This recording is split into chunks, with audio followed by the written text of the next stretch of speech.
All right, cool. It's coffee time now. And by coffee time, I mean recording time. No countdown, only recording. I'm pleased to announce all of that got in the audio edit. Once again, please support us on Patreon. Get access to the audio edits. It's literally 5 seconds, but you usually get a little extra something at the front. And also, I squinch down silences a little bit. Anyway, speaking of our patrons, brought to you by patrons like Adam DeHart, Black Stoji, Call Me Zed, Carlos Dragon, JD V, 1000, Star, Legendary Boss Hunter, Rise of Kenji, Rogue Robin, Trevor, Sungman, Bob, and Varian the Crow. What the heck are you listening to? It's Rain 40, baby. It is 4-0. They're back in time. Almost as many reigns as there have been WrestleManias. That's surprising to me, but I suppose we probably crank them out faster than they crank out WrestleManias. Yeah, there's once a year, so... Yeah. Okay. All right. So, indeed, you are back in time.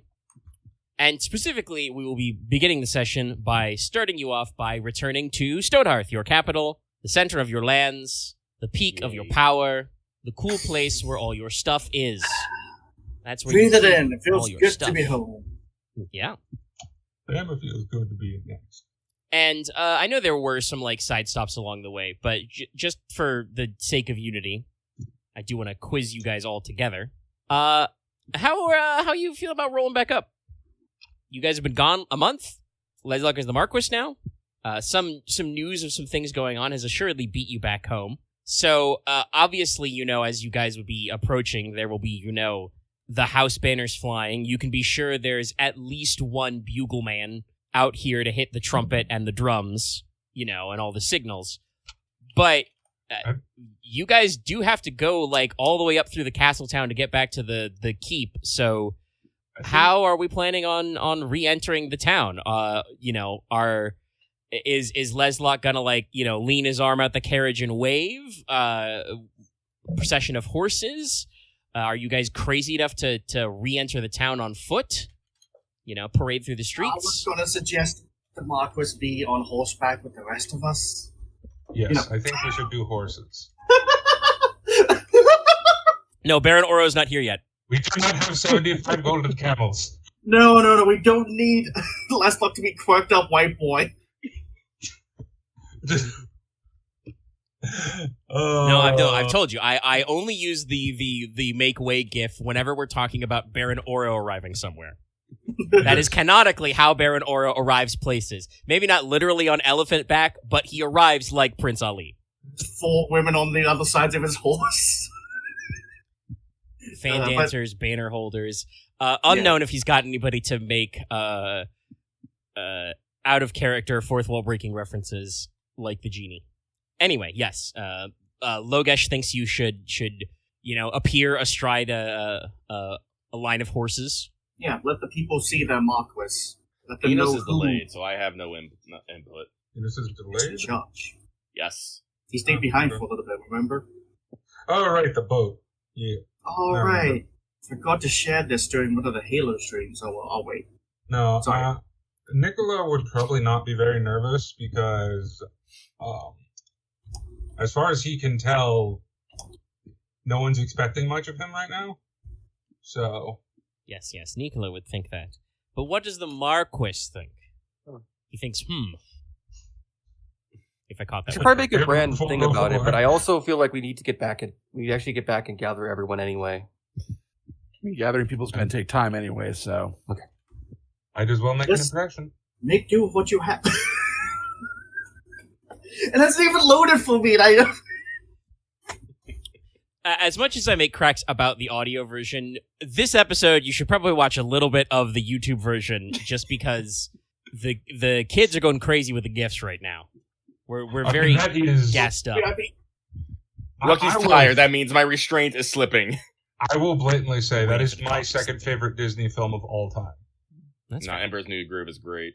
Animated? Yeah, actually, no, thinking about it, animated, it probably is my second favorite, too. First is Lilo and Stitch. I'll fight people. Atlantis is my all-time favorite. It's one of my favorite films. That's good. I can quote that movie. I put Atlantis probably at No, wait, no. I'm sorry, I'm tangenting, but I do have to put it out. No, number 3 is Treasure Planet for me. Treasure Planet's good. It's a pretty solid one. It's probably in my top 5. Yeah, no, I probably put Atlantis at 4. Like the old school Disney movies are really cool, but for being born in the 90s, way too slow for me. Most of the old ones, No, they're just not older not the same old vibe. ones, other than Sword in the Stone, which is based. I do not like the older Disney films. Despite the fact that I think it bombed at the time, I've always been a fan of Black Cauldron. Look, there's one character that ruins that unique. entire movie for me, and I can't. Fair enough. Wait, hang on. But yeah, like I remember Rescuers Down Under. Yeah, that was good. both the Rescuers films are really solid. Down Under, Yeah, those definitely are they interesting. did something though. It's the eagle flying. Anyway, Yep. yes. Sorry, we you probably won't have a Disney tier parade, but yes, with the those remarks under question, what do you think, Leslok? Maybe a Bloomhouse. What? No sweat. I don't think we're doing anything ostentatious, but we should probably at least make a deal about it. Well, yeah. I mean, like Wait, said, I left to go to the toilet. What did I? It was still on this. yeah. No, we We rotated through. No, I mean, like I said, no matter what you do, there's gonna be banners flying and trumpets and announcements. Just saying, how approachable an entrance are you making?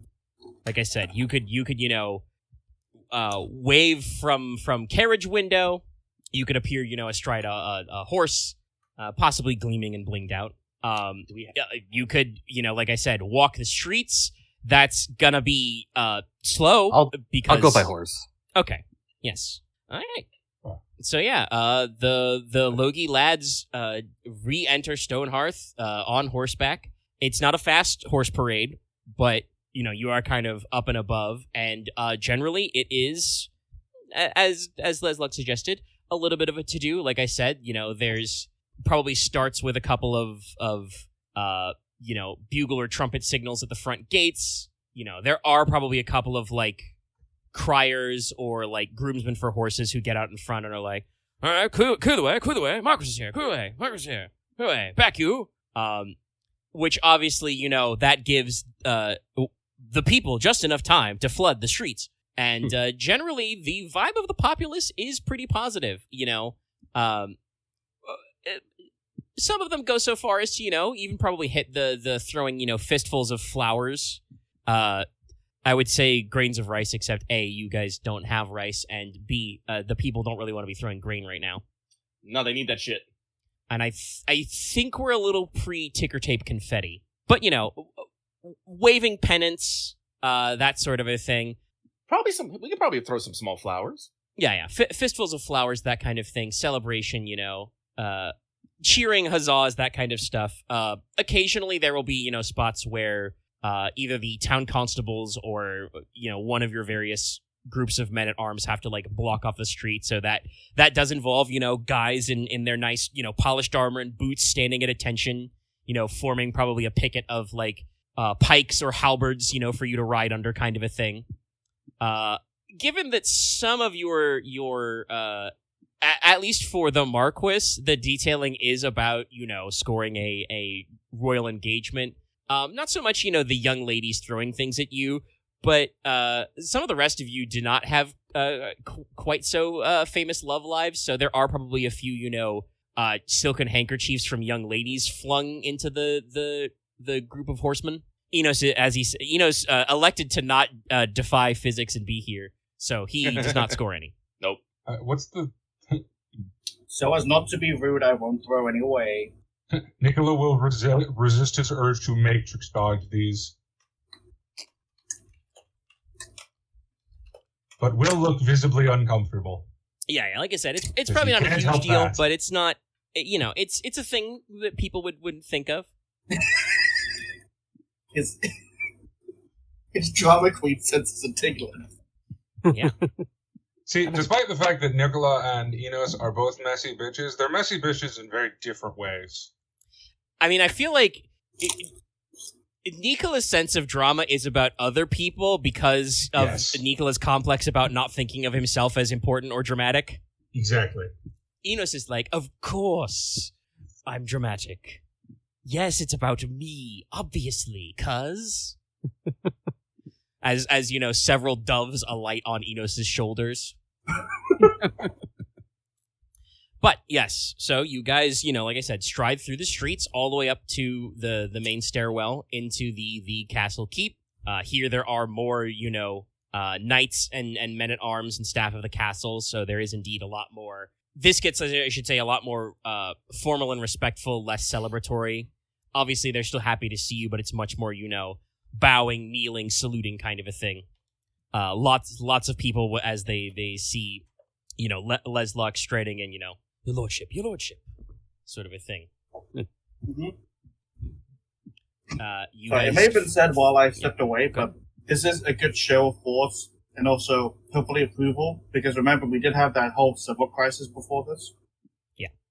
I mean, you guys are still, it's been over a month. The temporary effects to sovereignty you would have gotten by enforcing on those highwaymen are gone, but your default sovereignty is already 3. So I'm gonna get that up to 4. The people are reasonably, loyal, enforced, enthusiastic. Because yes, sovereignty 3 is described as typical loyalty. Followers will gripe about leaders to one another, but will band together and demonstrate patriotism when outsiders make remarks. So yeah, pretty standard stuff. This is a good moment, to get out there. And like I said, once you actually get inside the castle keep, it's much more respectful. You dismount, you leave your horses in the stable, where grooms will come and take care of them. You guys stride boldly into the Great Hall, because of course you do. Where it's about political fantasy, you gotta stride boldly.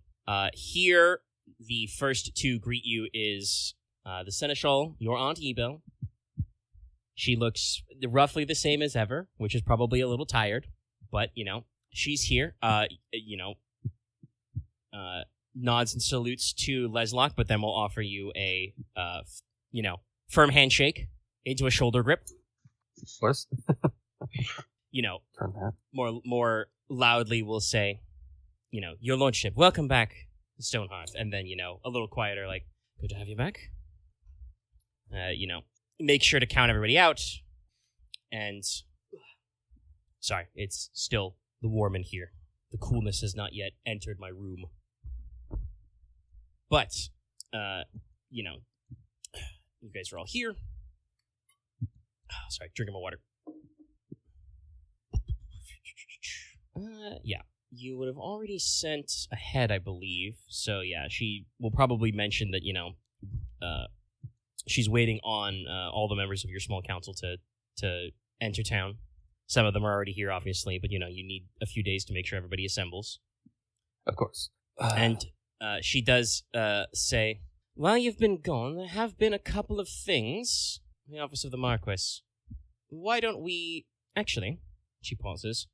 Why don't we take this up in the Solar?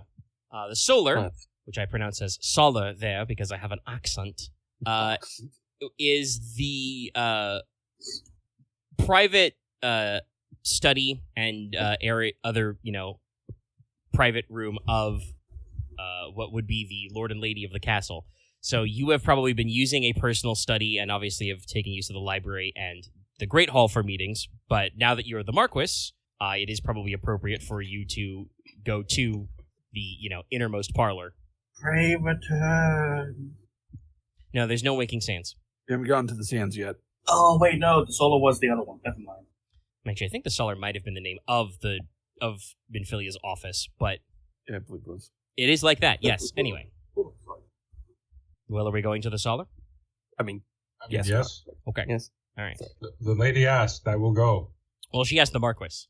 Oh, right. Am I supposed You to could go? come too. I didn't know. And I would assume Logesh would come, obviously, unless he has other urgent business. But No, I obviously would this is for advise both getting the Konrad and Nicola to come along for this. We are his Marquess's personal inner circle. It's a shame that Inos isn't here, but we'll have to Sure, give him his Nicola. expertise. Sorry, Aaron, what were you saying? That Konrad isn't here either. He's with Inos. Yeah. Never mind then. Nicola, come along. Yeah, I'm still here. no, you're here. I magically teleport you here. I said earlier I want to conflame circumstances, so you're all here. You're all fucking here. I don't care if it doesn't make any sense. At the very least, you guys can catch up here, perhaps while the Marquess is, like, unloading his stuff, since, as we said, Leslok did want a little bit of pomp and circumstance, so the parading through the streets may have been staged a little bit, so it gives you a little bit of time to catch up. The journey from Wayland territory to Stonehearth would be probably half a day anyway. Assuming that Inos is probably not going to try and stage a one-man parade. Like, I know you like to be dramatic, but you're not with the entourage. No, like Inos would either beat feet with the Waylands or try to maybe run ahead of him since he has Onyx, who's a good horse. So yeah, if you want to catch up, I think, like I said, you probably wouldn't be there for actually Leslok physically arriving in the city, but probably could catch up with the crew in the time it takes them to make sure the city is prepared for them to enter, and B, the actual time it takes everybody to unload all of your shit, all of it. Okay. Which would include, obviously, Inos and Konrad, your things, because I assume even when staying over in Wayland, you probably didn't keep your whole luggage train, right? No. It was the 10 hours for the Eidolon, then rush to I want to say Iron Hill. No, it's the annual. Iron Hills is the Ferens. I keep doing that. I know. It's because you think Wayland and you think Iron. But slightly different. But then it's to the island, kick down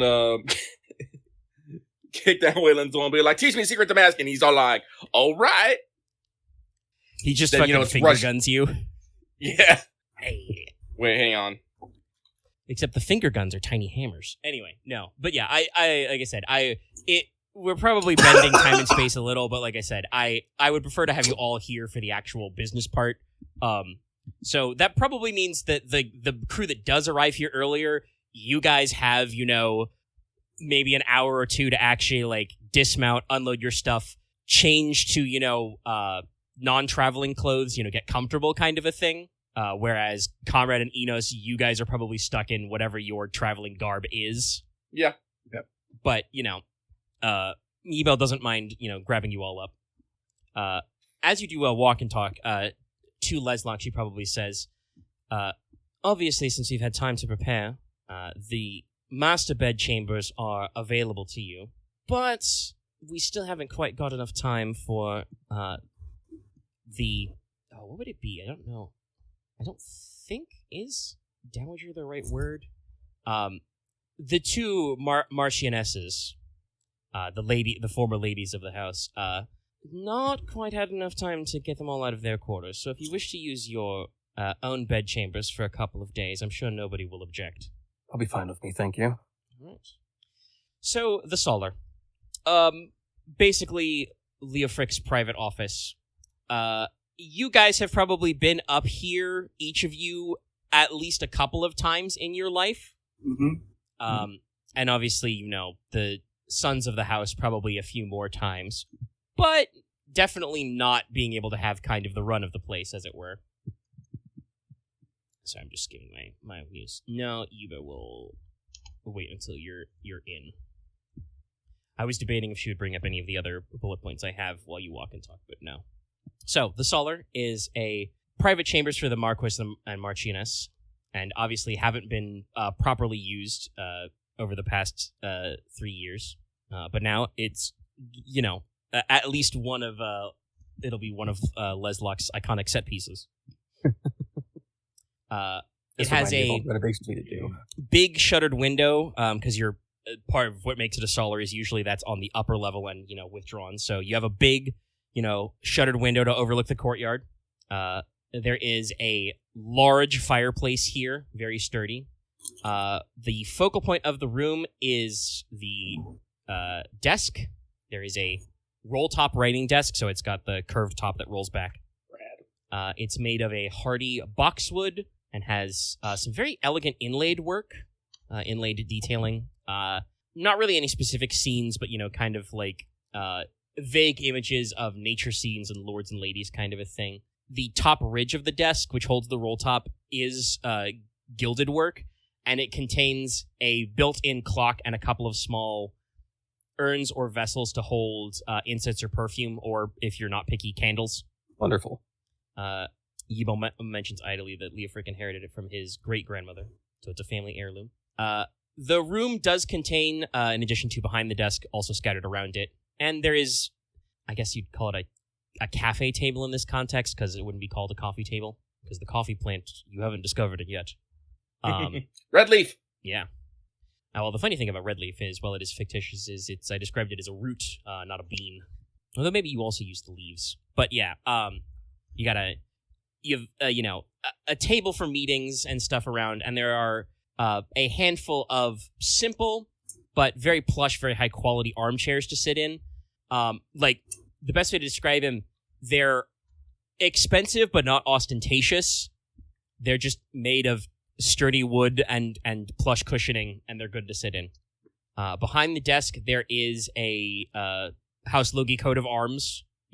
There's a shield with the colors and the sigil on it, and a couple of swords hung under it. There is a genealogical tapestry on the wall, which, if you go all the way back right at the top, there's, Logi, and then, way down at the bottom, we're running out of room. We've had to let out the tapestry a couple of times. Right there you are, Leslok. You need a new tapestry. Yeah. Yeah, it's been 1,000 years. You probably need to rethink the tapestry, yes. Honestly, if you study closely, the tapestry's probably been through a couple of editions, or has clearly been remade to make the font size smaller, basically.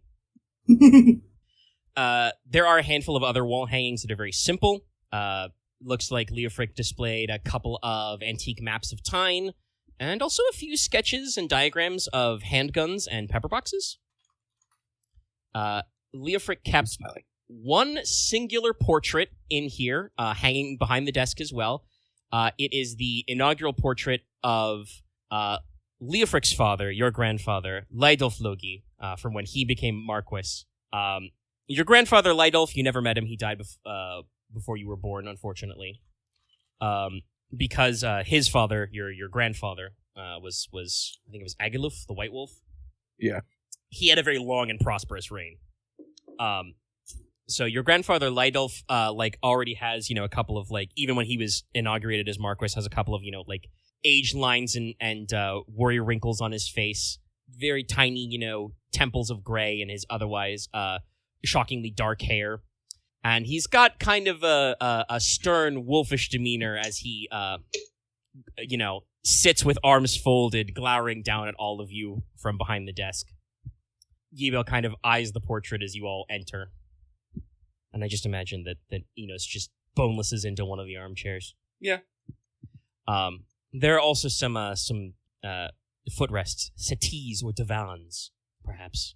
Oh, Inos is totally putting his feet up. Just yeah. Yibel observes the portrait and says, "Ah, yes. Leofric did say he always liked to have a father looking sternly out at everyone." She kind of shoots an aside glance at Leslok. "If you'd like the portrait replaced, we can always relocate that one somewhere else in the castle." I think it's fine. My first response was, replace it with a portrait of me.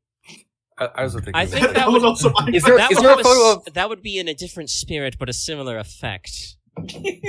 I was more thinking, did we ever take a portrait of the whole family? Even if it was only a few years back. We should have some family portraits in the gallery. I know. She kind of I'm just thinking, strokes her chin. it's a menacing picture of Leslok, and then you see him just reading a book.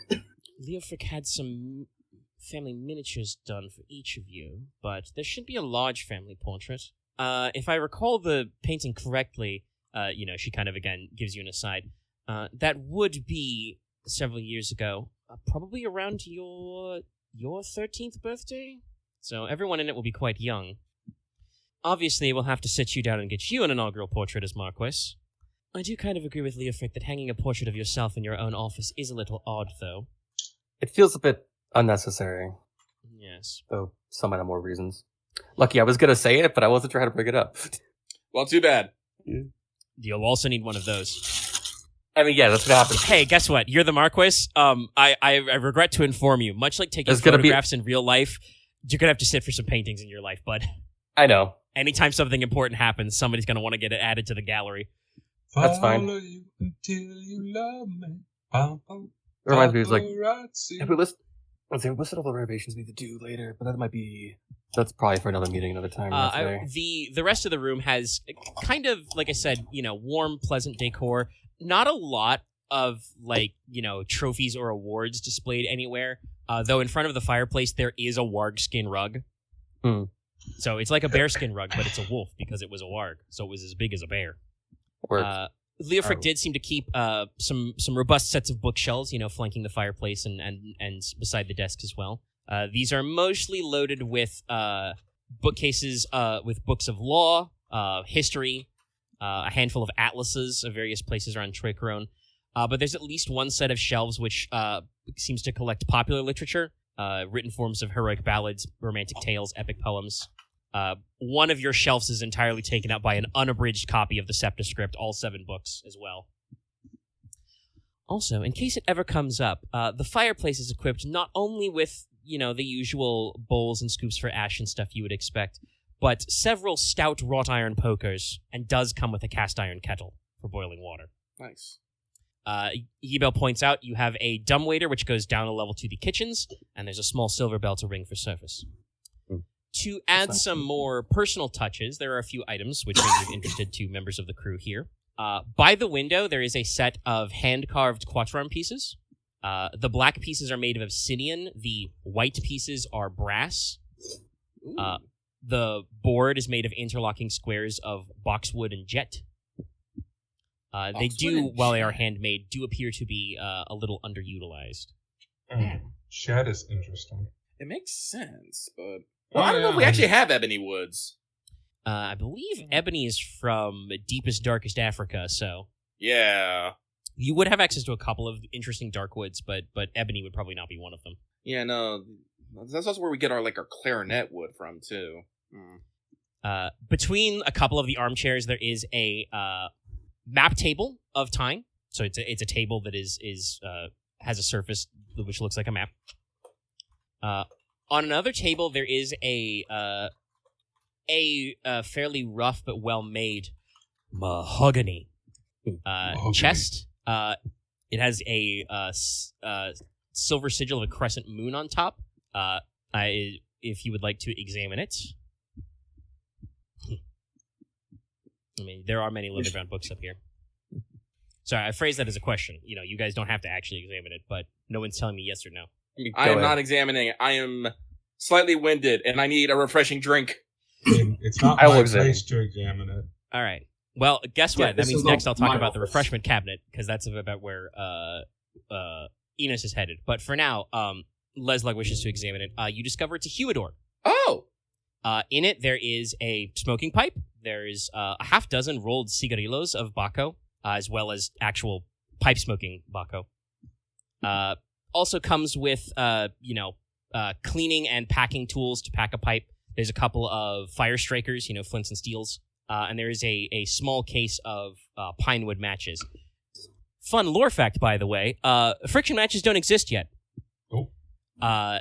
These are basically what we called, fire sticks or some other similar. They are very small sections of pine wood which are infused with sulfur. So you can't strike them with friction, but they do burn steadily if you apply basically any source of fire or heat to them.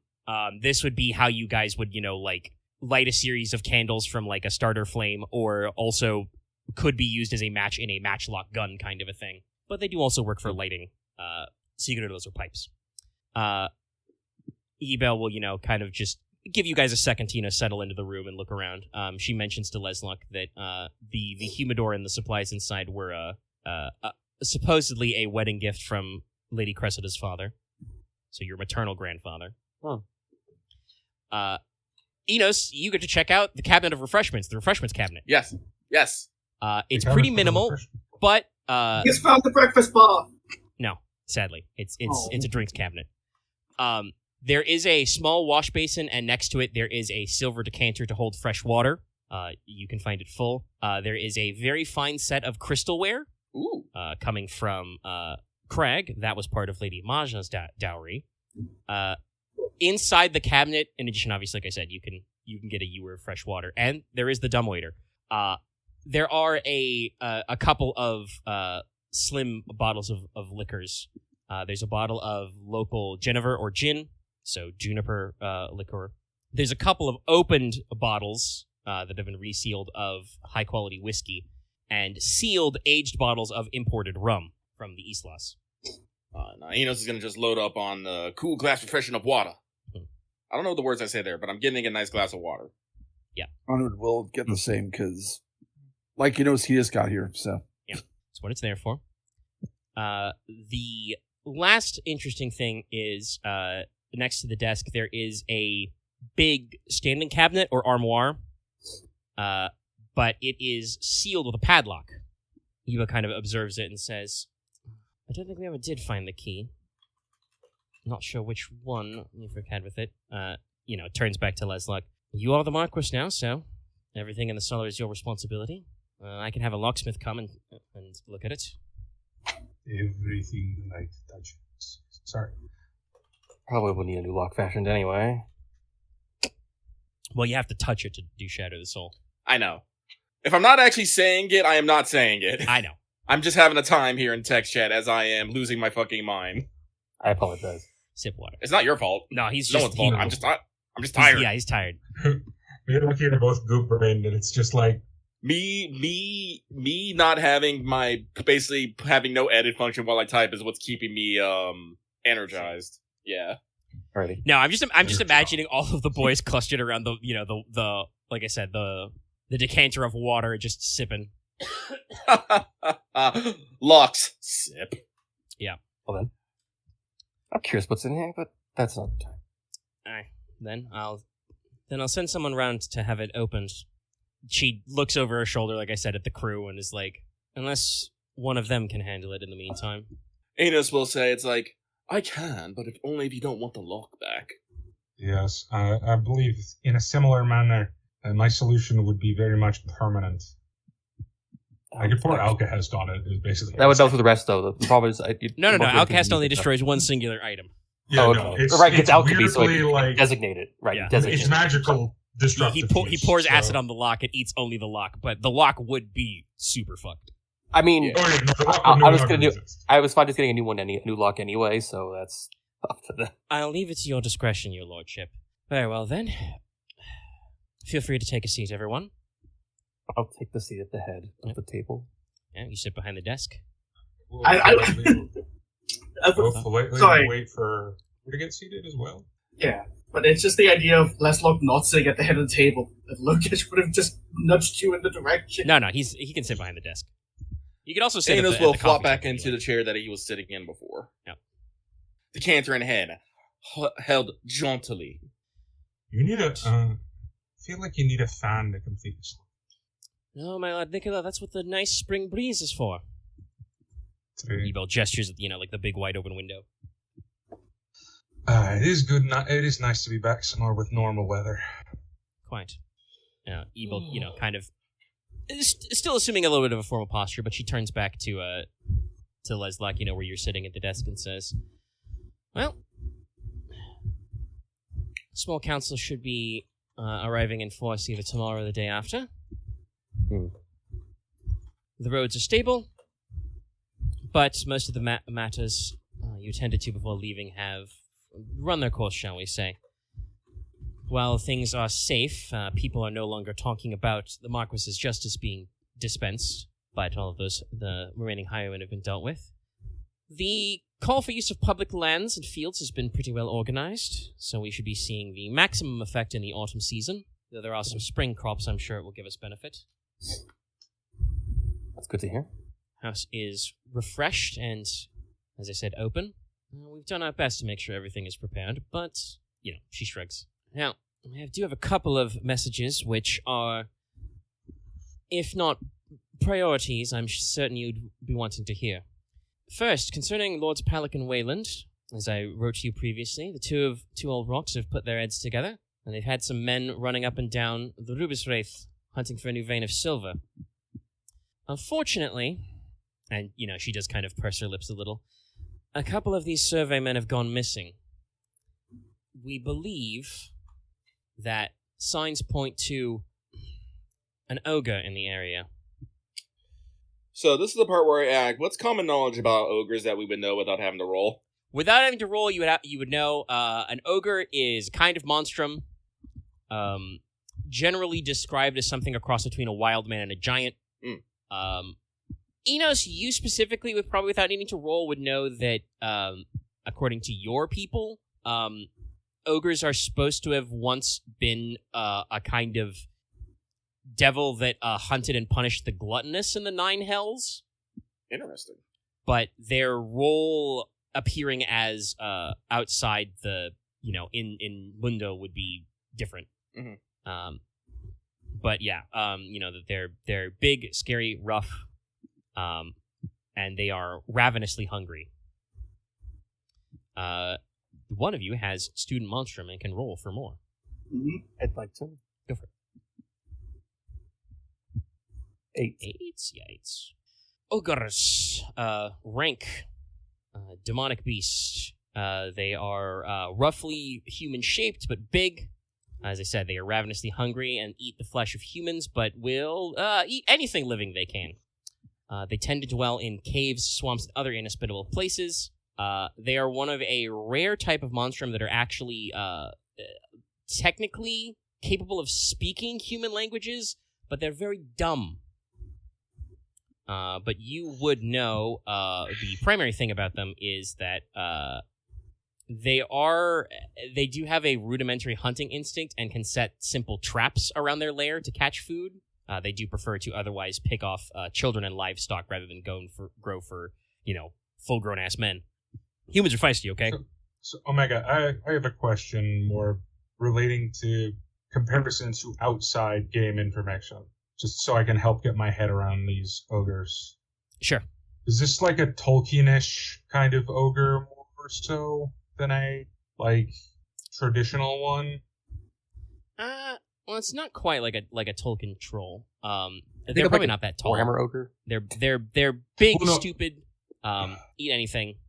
So ogres, never mind. I keep forgetting people aren't anal retentive lore nerds about Lord of the Rings. Ogres are different than trolls in Tolkien. Well, I don't... Admittedly, I fell asleep partway through the Silmarillion, but... It was in The Hobbit, technically. Well, there's 3 ogres in the entire series. Well, in the original edition, those are called trolls. Oh, maybe right. decided to change his mind Tolkien later, though. Anyway, sorry. the key thing with 8s that also you Leslok remember about ogres is in return for their ravenous hunger, they heal from injuries rapidly. Their flesh knits together basically as you speak to them. So they're very nasty and almost always have to be dealt with immediately. So we've added a new monster hunting to your list of things. Okay. Yes. I always wonder how monsters appear, but I guess they just kind of appear literally from the darkness. Yeah. They just kind of live in places that are inhospitable. As a follow-up as well, Lord Aren has returned to his lands, and he was informed by his wife, Lady Marigold, that along the southern coast there was a shipwreck from one of our trading companies working with the Cauldron. There was a single survivor who made it to Farron lands and is being nursed back to health. The problem is, if you or the others, glance back at the room, aren't familiar, by the King's law, salvage rights to a wrecked ship go to any survivors of the crew first. Small problem. Wreckers appear to have gone and nicked all the cargo that survived. Which is a fairly serious crime. But that is. It could be related to the ongoing concerns we've been having with smuggling and piracy. I haven't seen the wreck personally, and it was a couple of days before House Farron's men got out there, but some of them do suspect some of the survivors, some of the non-survivors, the victims, may actually have survived a little bit, but perhaps met an ends of the more unsavory sort on the beach. Inos will, turn to the Marquess and say, "Does that sound a little familiar to you?" It does. I'm just trying to place it. We're told about what was the term she used?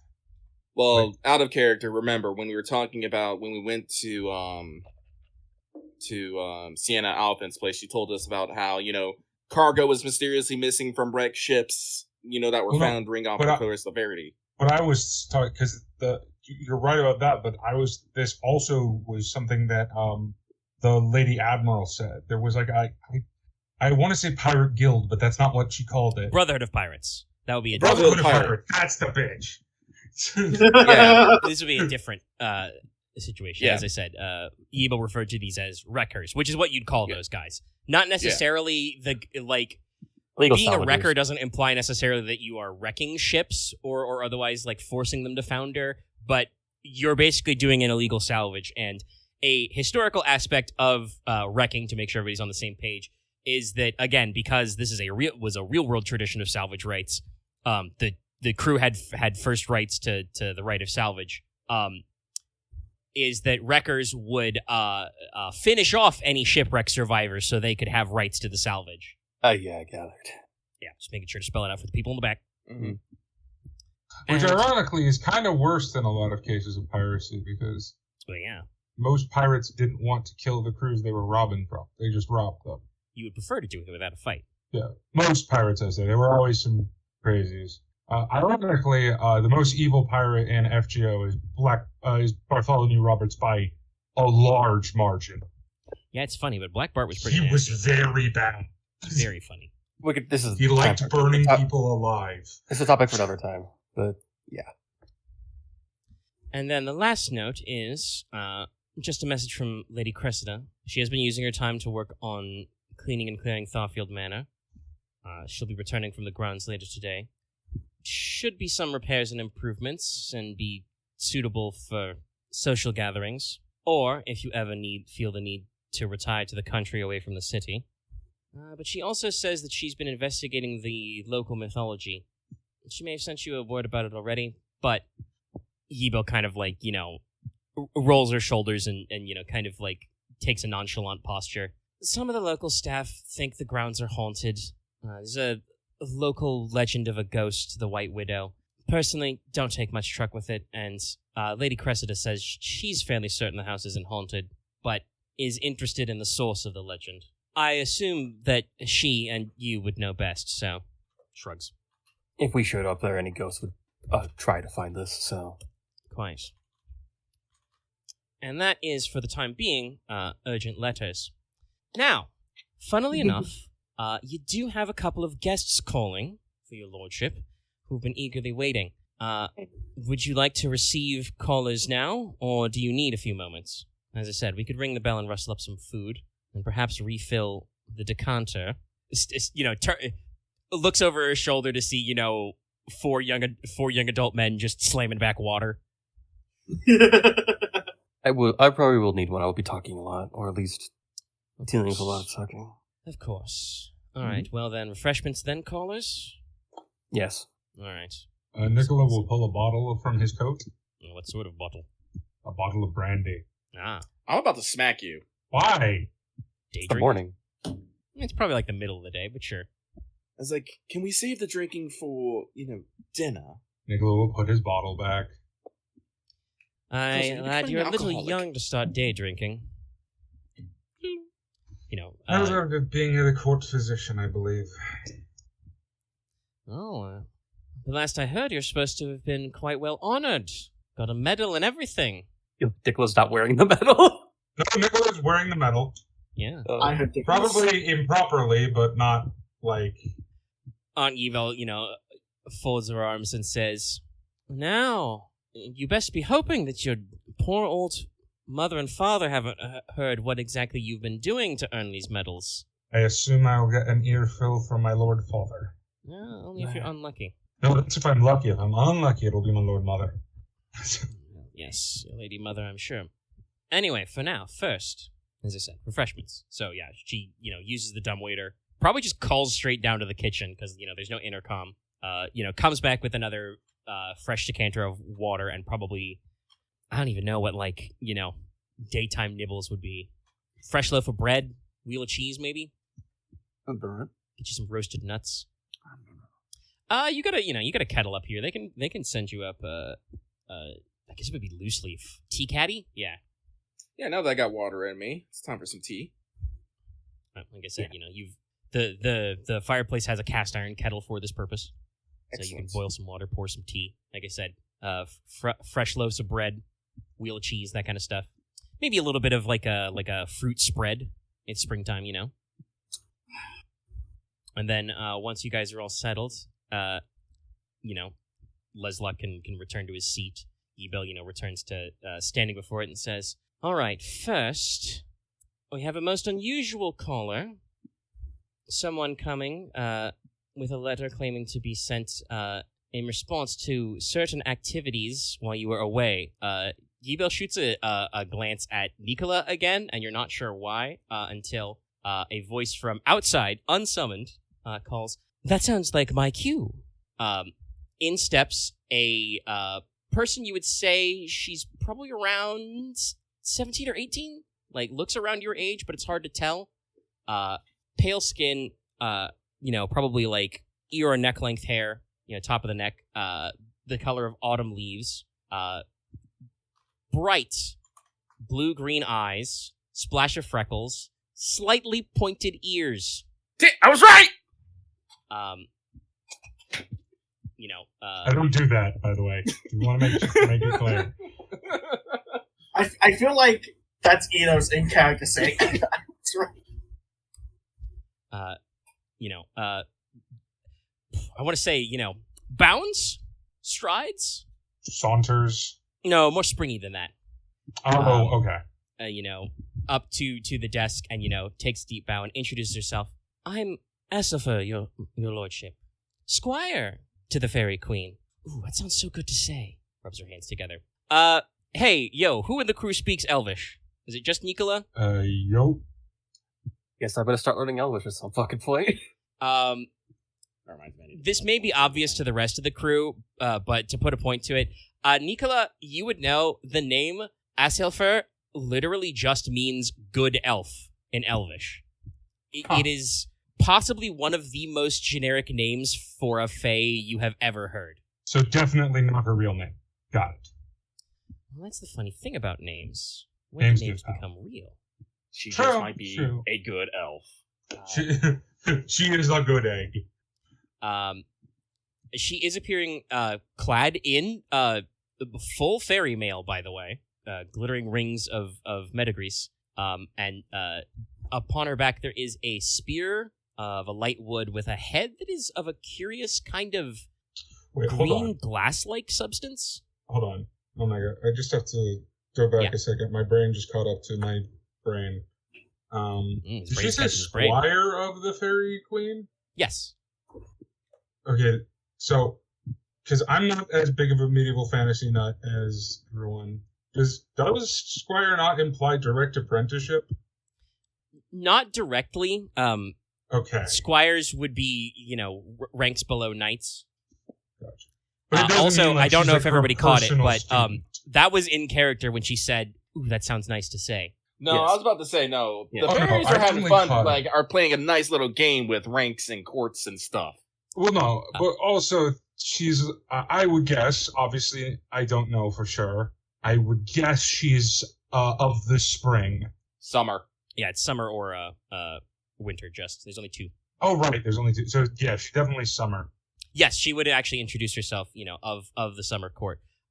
She reaches into the folds of her mail and produces a letter on incredibly delicate and expensive parchment and presents it to you, your lordship, the Marquess. I have a letter of introduction. I think I'll just gently take it. All right, you take it. You open up the folds of the letter. First of all, a single butterfly flutters out, and it goes out your window. Also, there is a brief moment when the letter is opened.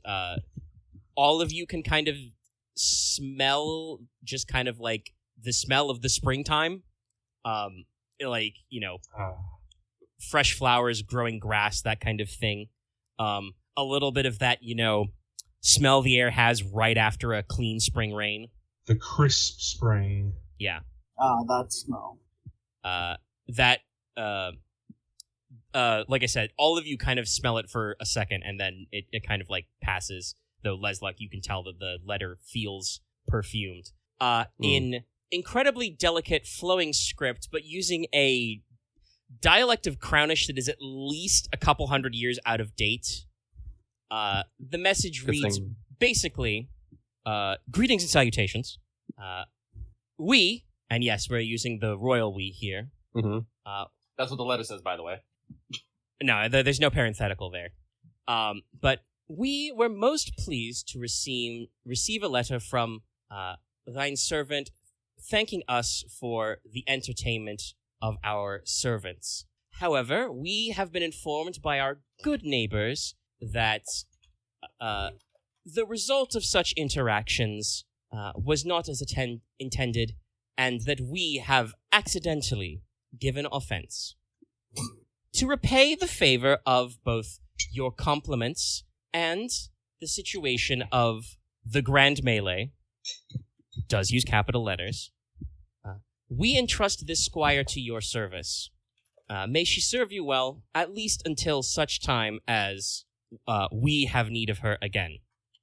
And then the signature on the letter, Leslok, is just a flowing squiggle in Elvish, but with your sorcerer's eyes, you don't like looking at it. There's something about it. You realize that written here in a language you don't read is at least some chunk of the Fairy Queen's name. Okay.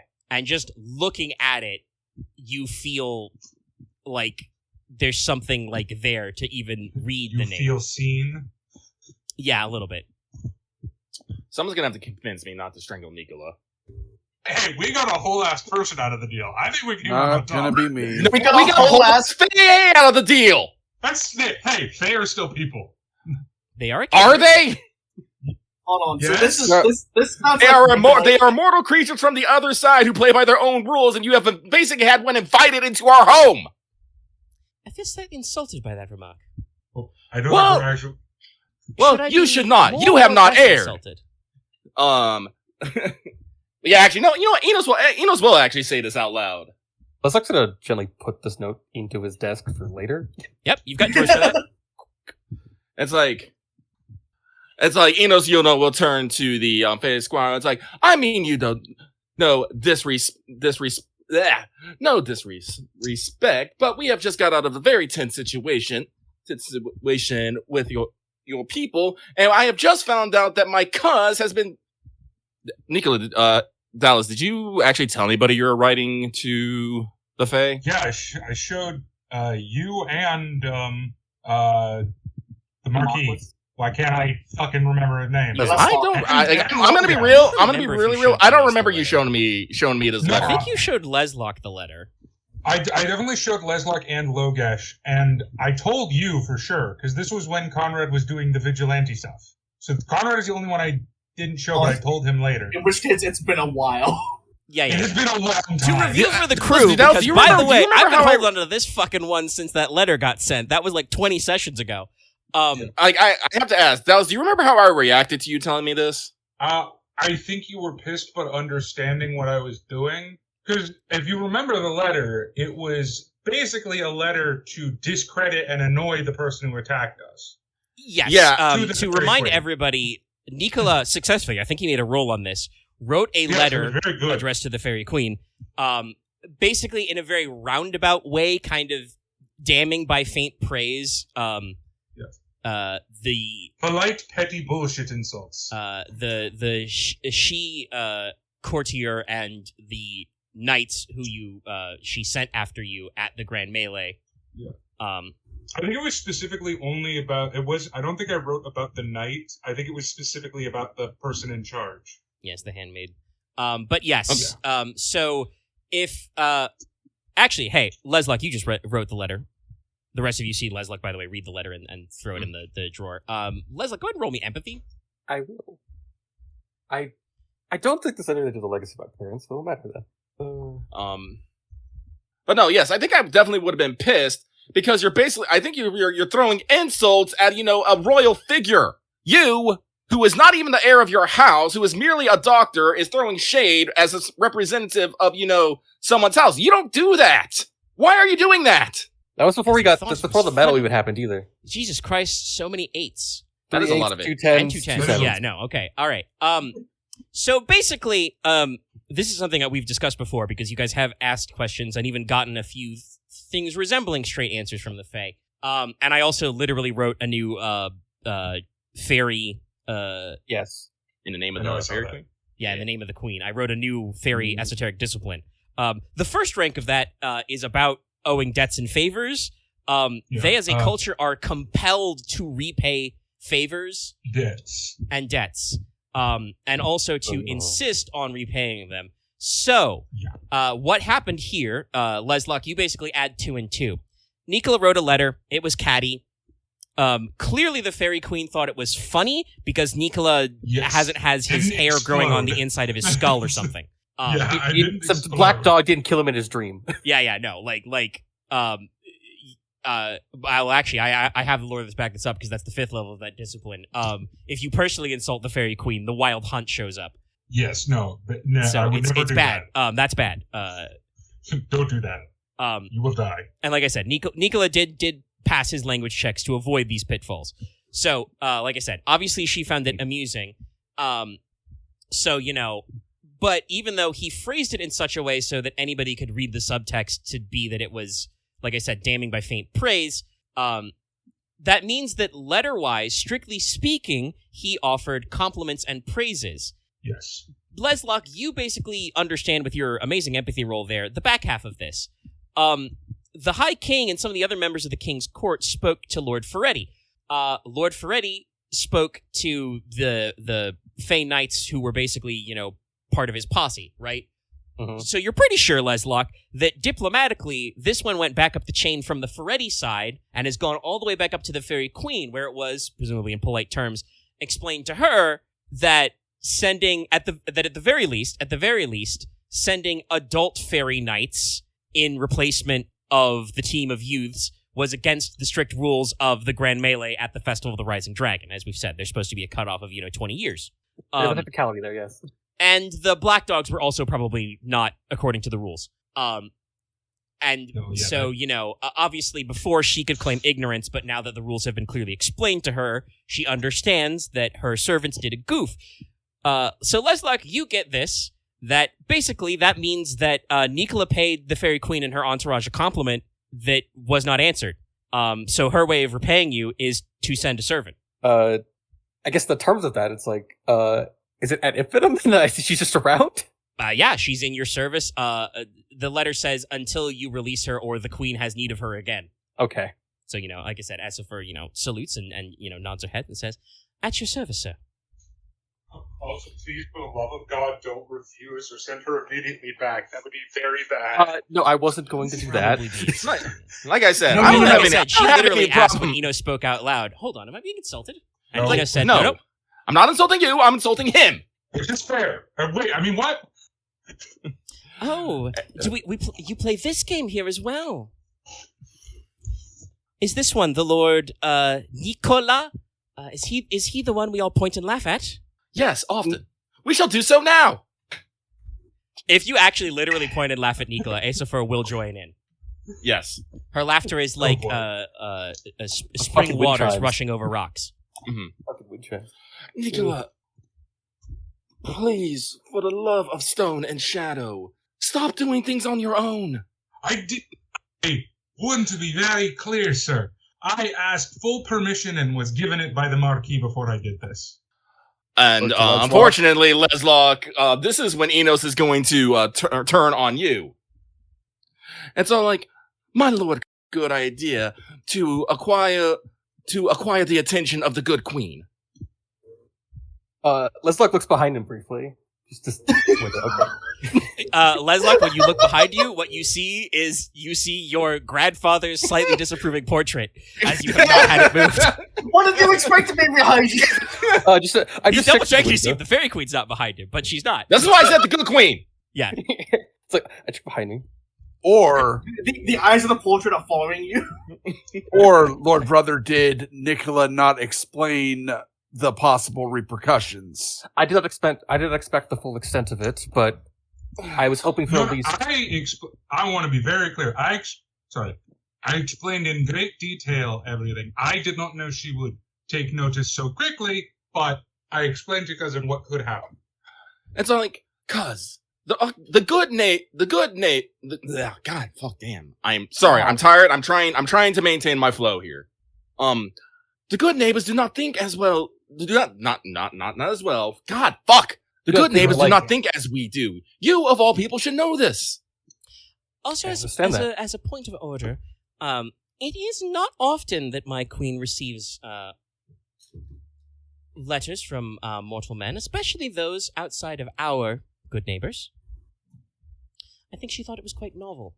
Oh, but I probably shouldn't be offering opinions. We'll call that one just gossip amongst ourselves. Yes, Lady Squire. Anyway, lady. Great, I'm amusing. No, actually, Miss. How do you pronounce her name again? Aselfer. Also, Miss Awesomefer, on behalf of the Marquess and everyone here, welcome to Stonehearth. Are you going to be needing any special requirements while you're here? Anything to make your stay more comfortable? Well, I admit, all the iron is a little off-putting, but, she holds up her mail-clad, arms and hands. That should be no problem. Actually, I was told by some of the senior she that you thought it would be too direct. You all, kind neighbors to the north, don't have much experience. And I admit, I tried to ask around, but did not find too many of the fair folk lurking in the usual spots. Should be more fairy forts around. Oh well, no matter. Anyway, Something for another yes, time. but fairies do not. We do not require the sustenance of the flesh as you do. It's good to eat, and I must say, my experience has been limited, but I have taken some meals while I've been staying as a guest. It's very delicious, yes. I feel like Yvel inserts a remark about, just so you know, the girl doesn't have hardly a sense for anything when it comes to food. Cook was quite concerned when she asked for her steaks rare. Sorry, when you eat meat, is it not supposed to be a little bit What's bloody? wrong with that? That's just how you eat them. I think it's eating it raw. And it's like, miss, we have several different ways of eating meat, and we generally can find eating it raw to be unhealthy. Hence, fellow men being concerned when you would eat it that way yourself. Well, I was quite surprised to find some of you eat leaves in the way as well. Iba says she means a salad.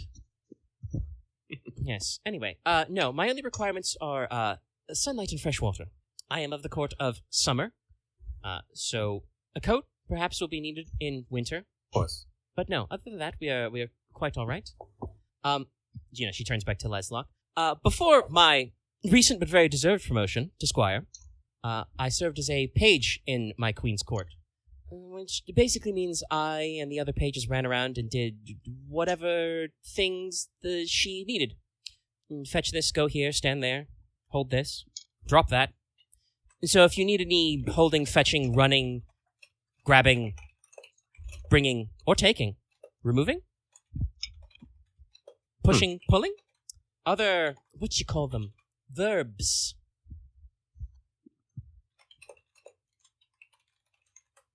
Remember, it was what summoned the old Fey guy to us. Yes, you wrote a letter, Yes. and because you addressed it to the queen, the knight showed up and was just like, "Hey, you've got a letter," and Nicola was like, "Oh wow, I wasn't expecting you." And he's like, I remember "No, that. no, I bud, just didn't trust me, connect she it. knows."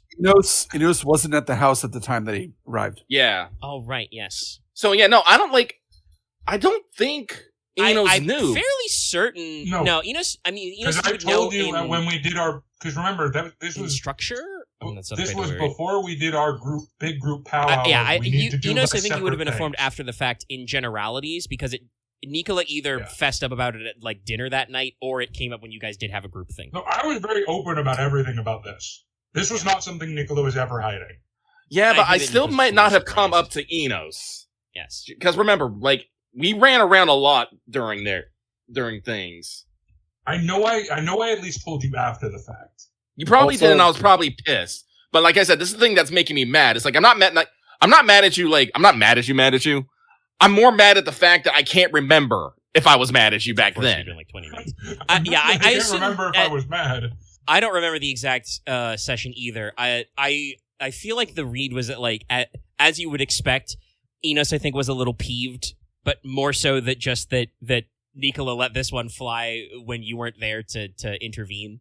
Yeah. But kind of the what's done is done. I also kind did of a thing. 100% go to Leslok. I do remember. Also, I I remember don't think parts of this any of happening. us could have predicted this would happen. No. No. It's because I'm a very funny Yeah. guy. So, Leslok was going to ask her. It's like, Yeah. so used to being, you're used to being an every lady and a porter. Is there any, like, I guess, things that you personally like doing or you think you're good at yourself? Oh, I'm pasting without formatting into the Dramatis. Yeah, you'll notice compared to the other fairies, her titles are very small. But she does actually have an age number, even if it has a question mark.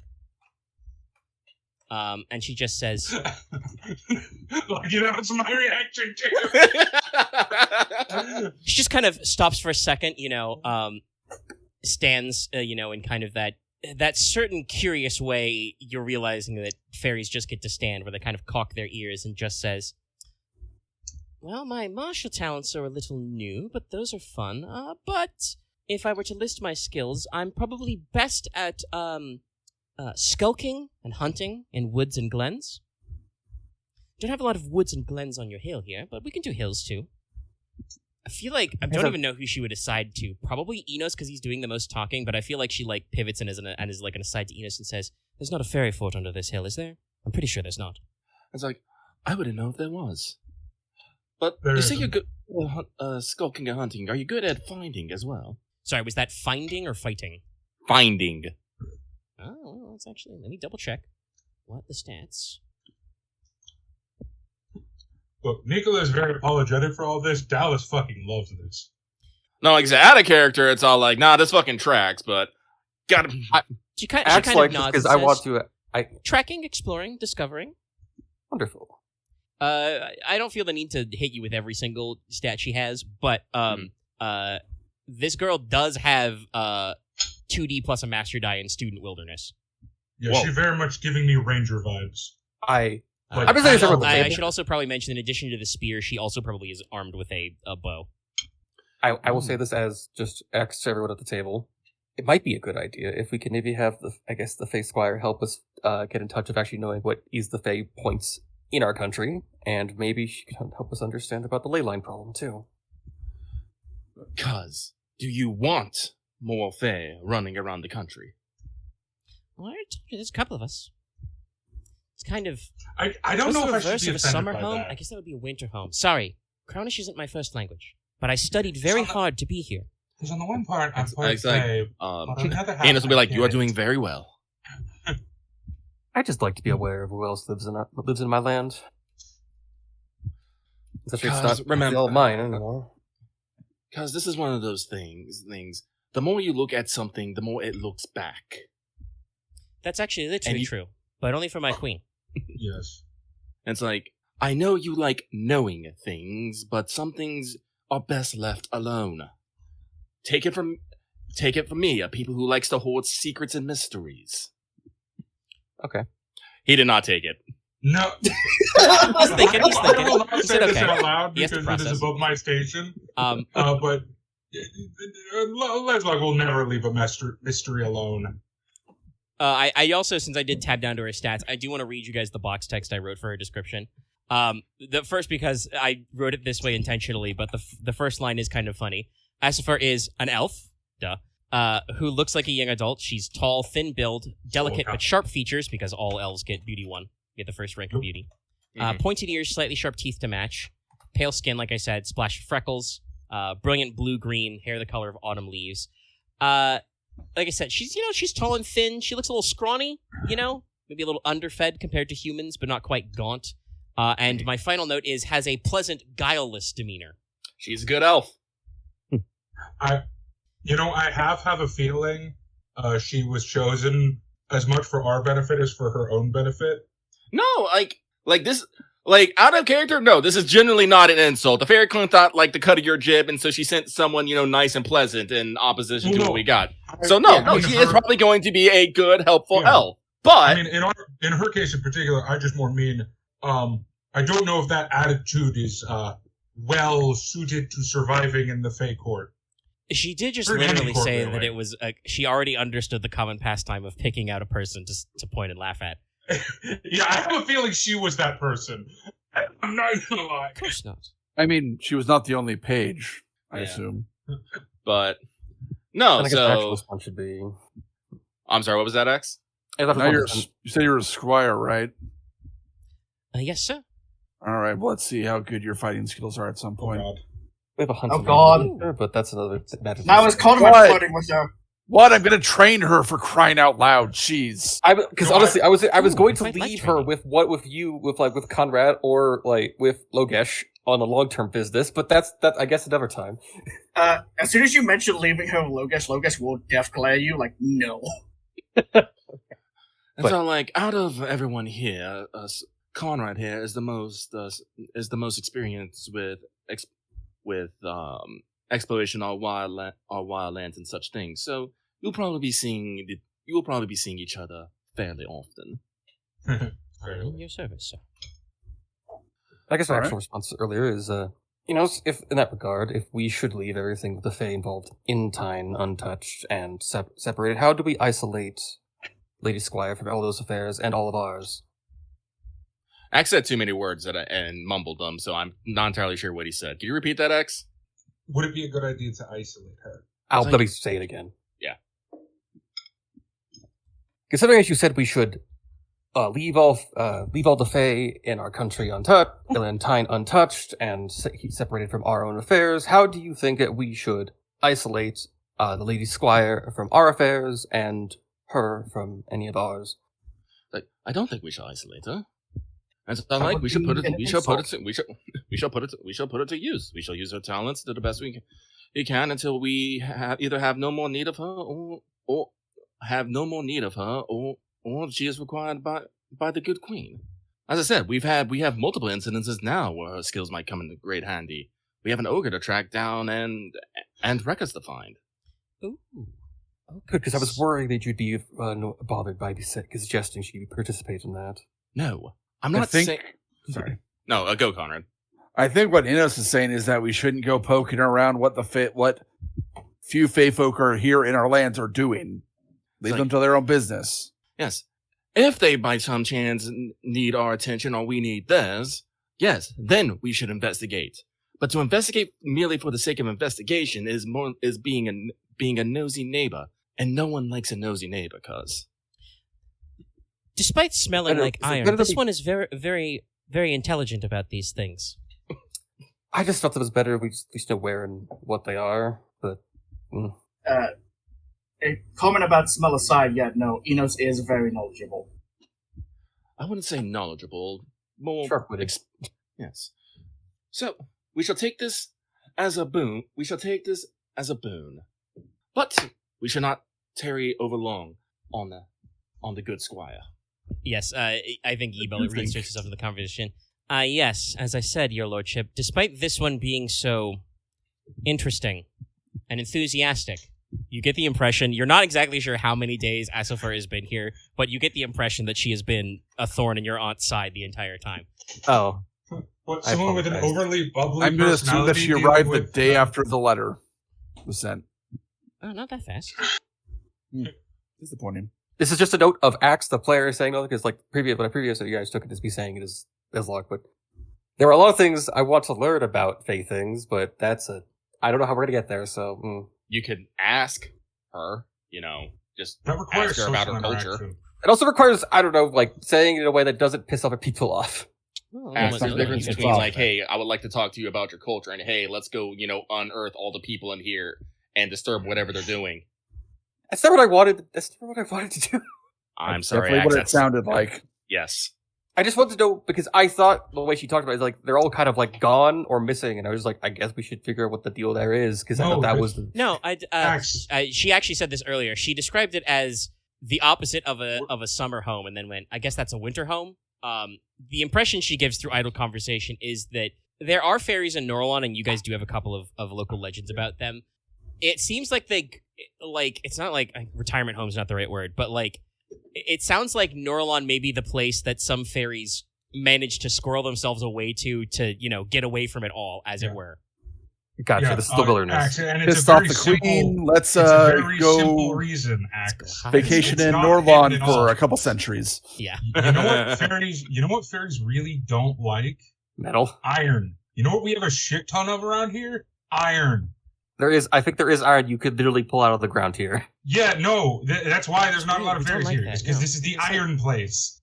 Well, specifically in Stonehearth, there's not really any more in the ground, but Not literally, but Yeah. you have iron and some other metal hills. deposits. There's some Also, hills deposits. she did straight up refer to it as she thought that Inos smelled like iron, the Iron Kindred one. Yes. Yeah. No, yeah, no, this is like I would probably say not the worst place for fairies, because it would probably be like literally in the Iron Demon capital. That would be bad. That was also because of the Umbral. Also, yeah, they don't. Well, that would be bad too. I mean, as much as Inos did, mean it when he said he's not insulting her, I think we are kind of capturing that traditionally the Iron Demons and the Fey folk are not like, they don't really see eye to eye because they're coming at things from like two very different angles. One is the kindred of wood, the other is the kindred of iron. yeah. Like the Like- Iron Demons and the Mountain Kin sometimes don't get along because they are kind of like in the same like space, one is above, one is below, but they respect each other's crafts, as it were. Like the Iron Demons know if you want to talk about stone, you got to talk to a Mountain Kin, and the Mountain Kin know if you need to talk about iron, you got to talk to an Iron Demon. The fairies are like they get around this whole process. And I guess a question for you, my counsel.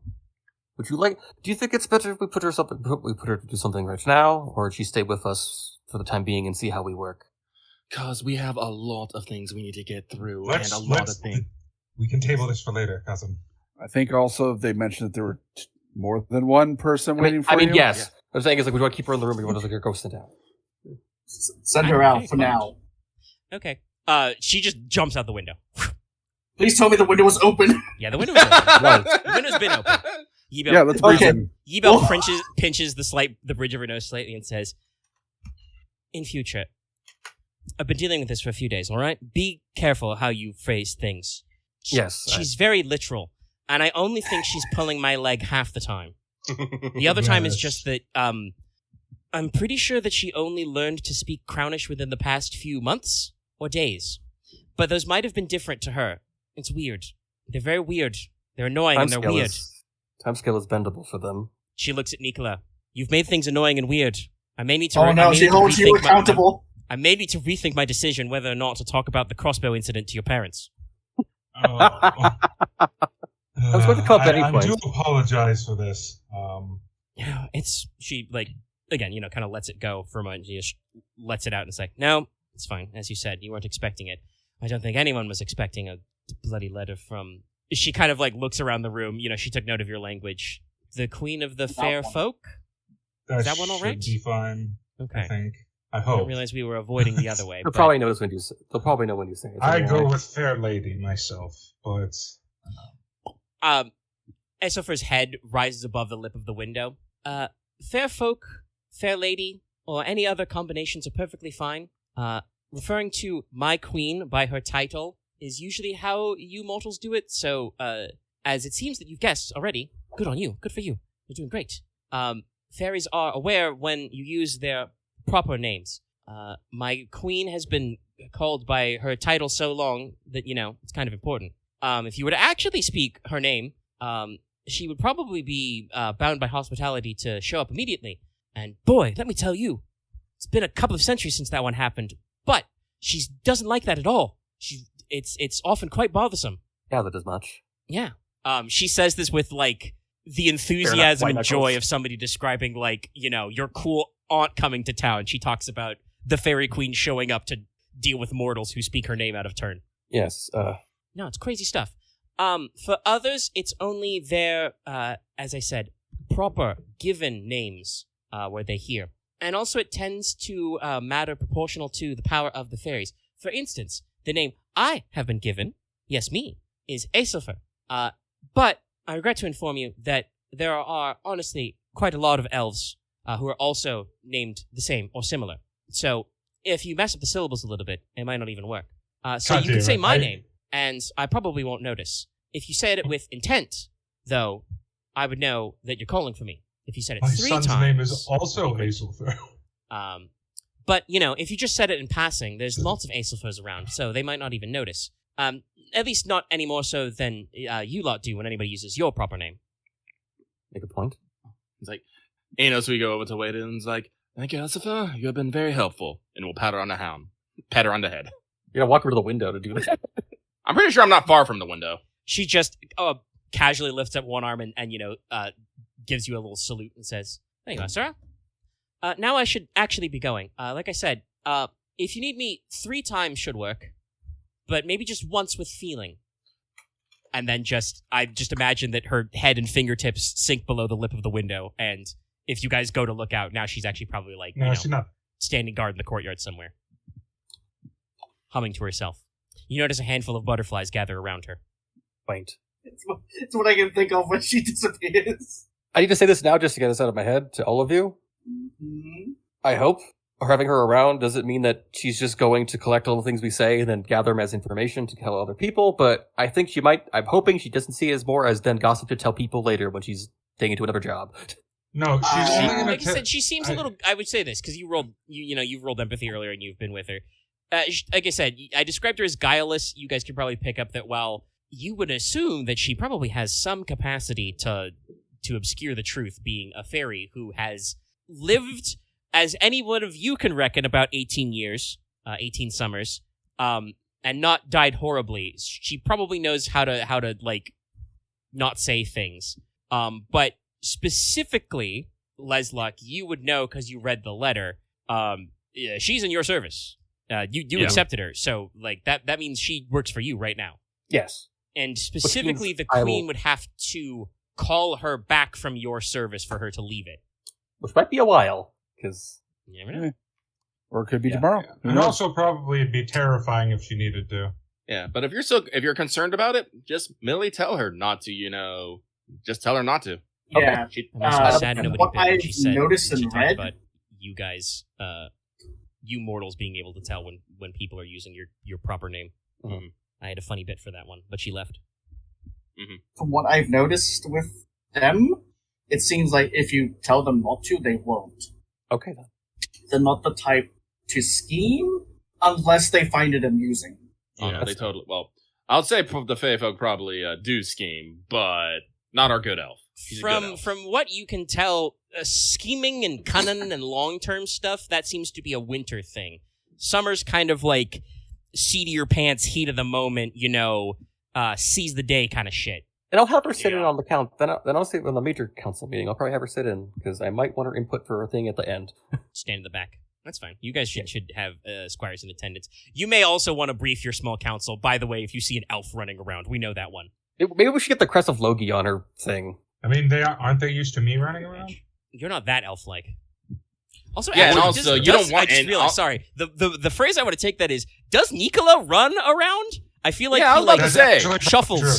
true. you shuffle and you hide away.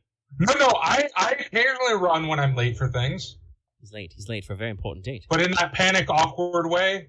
Yeah, Oh, no, you- I you are imagine going you wrong. don't go places. I'm pretty sure you just hang out in your lab and, read books and try not to make eye contact with anybody. That's very true. I mean, he schmoozed around when he was in college. Also, despite your No, he didn't. staying in your lab, you did, I thought he live in this world. I socialized well when I was in healer's college. Nicola has directly implied to you several times he was fucking terrified of being at the alchemical college because everything was exploding. Anyway, that's a topic for another time, because we'll have to talk about your thing involving the metals later. No, we got another guest. Yes. Yes, yeah. This That's- Eva looks around the room. For this one, we should probably pop down to the storage stables. Storage stables. You'll see. Okay. So yeah, you guys leave the bundle my Solar scarf around briefly. me. I think of one reason. Go down to the courtyard. And the reason why she says he's the stables becomes apparent. Your second guest is very large. He is a tall boy. Giantkin. Yes. Yibo kind of opens the door and introduces and says, "Your lordship, this one is called Mainwall. He also showed up a few days ago, requesting an audience. And yes, there is a big, tall mountainkin. Means he's about 12 feet tall. kind of not literally rocky, but kind of stony looking skin, smooth bald head, little bit of a beard, which resembles a little bit of an iron wool, an iron scrubber. I was about to say, kind of a very simple, kind of a woolen kilt and tunic. It's got a would big it be stick. polite? I have sticks and graces. I think it'd probably be like, would it be polite to I guess say hello and how would you like to be referred to in runic to him? Yes, that would I think would not be presumptuous. He kind of quirks a big bushy eyebrow when you say it, and nods and says, "You speak our language. A pleasant surprise. Mainwall is fine." And then he switches to Crownish and says, "I also speak the tongue of men, passing well." He bows his head, which means that he's still taller than you a little bit, but he's trying. And says, "The reason I have come here is simple. I cast the runes, and they said the letters of fate are alive in the hills of men, and so I have come. I am the last of my Etir. And I have been living as a mountain hermit for strokes his beard a little, which I imagine makes the, stock sound effect of, stone on stone. You know the one. Yeah. 60 years by the reckoning of men. I should say, it was a little hard to tell in the light, but as you guys are kind of adjusting, you can see that, his, finger joints, his wrists, his arms, around his brow and over the top of his scalp, are permanently etched with runes. You also see that the large stick he has is also embedded with runes carved in it as well. Rune man. Hey, I told you that there's little quest chains for everyone. I don't think there's going to be a Myrrh in our waiting room. You guys will have to work on. You guys are going to have to come to them a little bit. You got to get the rock back. They would be dead. Yeah, we got to work on that first. I also think you're gonna the Kith and the Lizardmen you're gonna have to import. Just because they're not that's a later season. I probably at least have had some dealings with the Kith, I would assume. We've all met a Kith. Yeah, before. you've all met at least one, but yeah, a couple actually, I think. But yes, having studied in Keltacy, you've probably seen a few because some of them do go to the college. I think one was my ass. Honestly, I've seen some Myrrh because I did spend a bit in the Isles. Yeah, you might have seen a couple in passing. They do occasionally just kind of pop their head out of the water and be like, "Hey, what's up? Hi, what's the nice boat?" Be a terrible shame if something happened to your boat. I just like to imagine that you just see Kith just perched on high places, just popping a squat. Probably, honestly. Just hanging out. Sometimes they're in trees. This one is curious as to what you are doing. Mainwall says that, as I said, the runes said I should come, and so I have come. And it was a little lonely as a hermit. In my time, I have worked as a hunter, a rancher, a sage. Kind of has a little bit of a chuckle, which again sounds a little bit like, the grinding of a millstone. In my youth, I was a brave, even. Meaning a warrior. And now I am your humble guest. The expertise is quite welcome, and of course. Would you prefer any accommodations? Well, your stable smells of horses, but it is comfortable enough. The roof is very high. I will be fine here. Ebo kind of says this as an aside. We have a couple of storage buildings which could probably be remodeled. He holds up a big broad hand and says, "I require no luxuries. I am content to live off the land. It is my way. But a little space to work would not be amiss." He kind of, like I said, idly looks around and says, "Your stones are quite good." I think we learned it from your people. He chuckles. "A compliment, but no. This is not a blackstone fortress. This was made differently. But there is something here. Good stone, good earth. I shall sit a while. If you have need of anything, your lordship, please ask me. For now, I shall cast the runes and see." Then I think he just kind of leans back up in his stick and just goes back to his idle animation. All so right, if you guys I'm want to ask him, go for it. Otherwise, to the rest of you, I guess to put the list of actual remodeling and recommendations, we'll have to make a space for the men. Well, it'd be nice to have one around, actually. I mean, he said he was fine here. No, but we'll get to a place to work. All right. Let's consider what we have to do first, cuz. Yes. Yeah. Be on the list. The other things in mind. Write it Just down made as a the list. suggestion/note, and As once I we say, have your lord. seen everyone, then we can As I decide. say, your lord, do not trouble yourself over me. Eventually, the stable will stop smelling like horses. Let's not Just let you imagine it's instead. just, just a little twinkle in his eyes, which are kind of like little polished jets. He's giving Treebeard, and I like it. Well, that is kind of the factor I added when I wrote the Aether's Way earlier today. Giants are very, very slow and methodical. Yep. It's when they hit you with the persuasion, they get a little fast. I'm just personally thinking if I feel like I need to at least show some degree of hospitality, and I feel weird about it, but Can work Well, I something mean, out. Email like, already said there think might be a about it- storage building you can clear out. Think about it like this. Like, from what he just said, he is used to living just off the land. Like, he was a farmer and a a rancher and a rancher. sage. He also before that he said that he's been living as a mountain hermit for 60 years. Yeah, he's like... Well, then I guess we shouldn't dwell on it too long. The Dramatis Wall. I spell that out for you guys already over here. Yes. Wall. Yep. Well, I guess one other thing is when there's some free time for myself, I have people to talk to about things, but that's probably going to be weeks from now. No, probably more like days. We will see. Hours, Rather- days, weeks. What's the difference? These things are nothing to a mountain. In the mount. We get to It is a mountain kid joke. All right. I want to quip back, but I feel like I'd be insulting. I don't want to be. I was feeling it the whole time. It's like, When we leave the hall, Konrad will give him like a partied farewell in Runic. Though not as eloquently as his brother did, because I only have Yep. one rank. Yeah. He returns in kind. Let me double check. I'm fairly certain. Nicola is Mabel just learning a- so many of his family speak Runic. Well, it's one of your neighbor's languages. I know, That makes besides... Also, Elvish, two which of the are people in the crew have the linguistic trait Right. advantage. Yeah. Forget about that. Yeah, no. I know 2 languages. That's it. I know mostly every language come up in time, which is different now because now I need to learn Elvish, but that's the thing for later. Yeah, he speaks Crownish about as well as he speaks Runic, just minus the Master die. Jesus Christ. Colin the linguist. Damn. He's doing there for him. Inos, master of tongues. like it. Cunning No, linguist, don't come you on. dare. The Thank joke's you, right there. Omega. But we should go to the next person, because I don't think we'll more on main Yeah, for we now. managed to spend 2 hours doing this, and we haven't gotten to the big meeting yet. We need to do that, yes, so it's haste.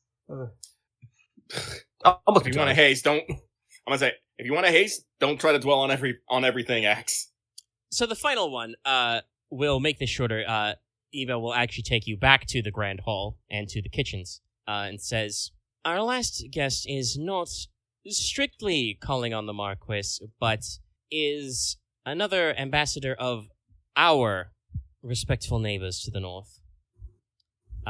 And you guys, stroll up to the entrance to the kitchens. Out comes another Iron Demon.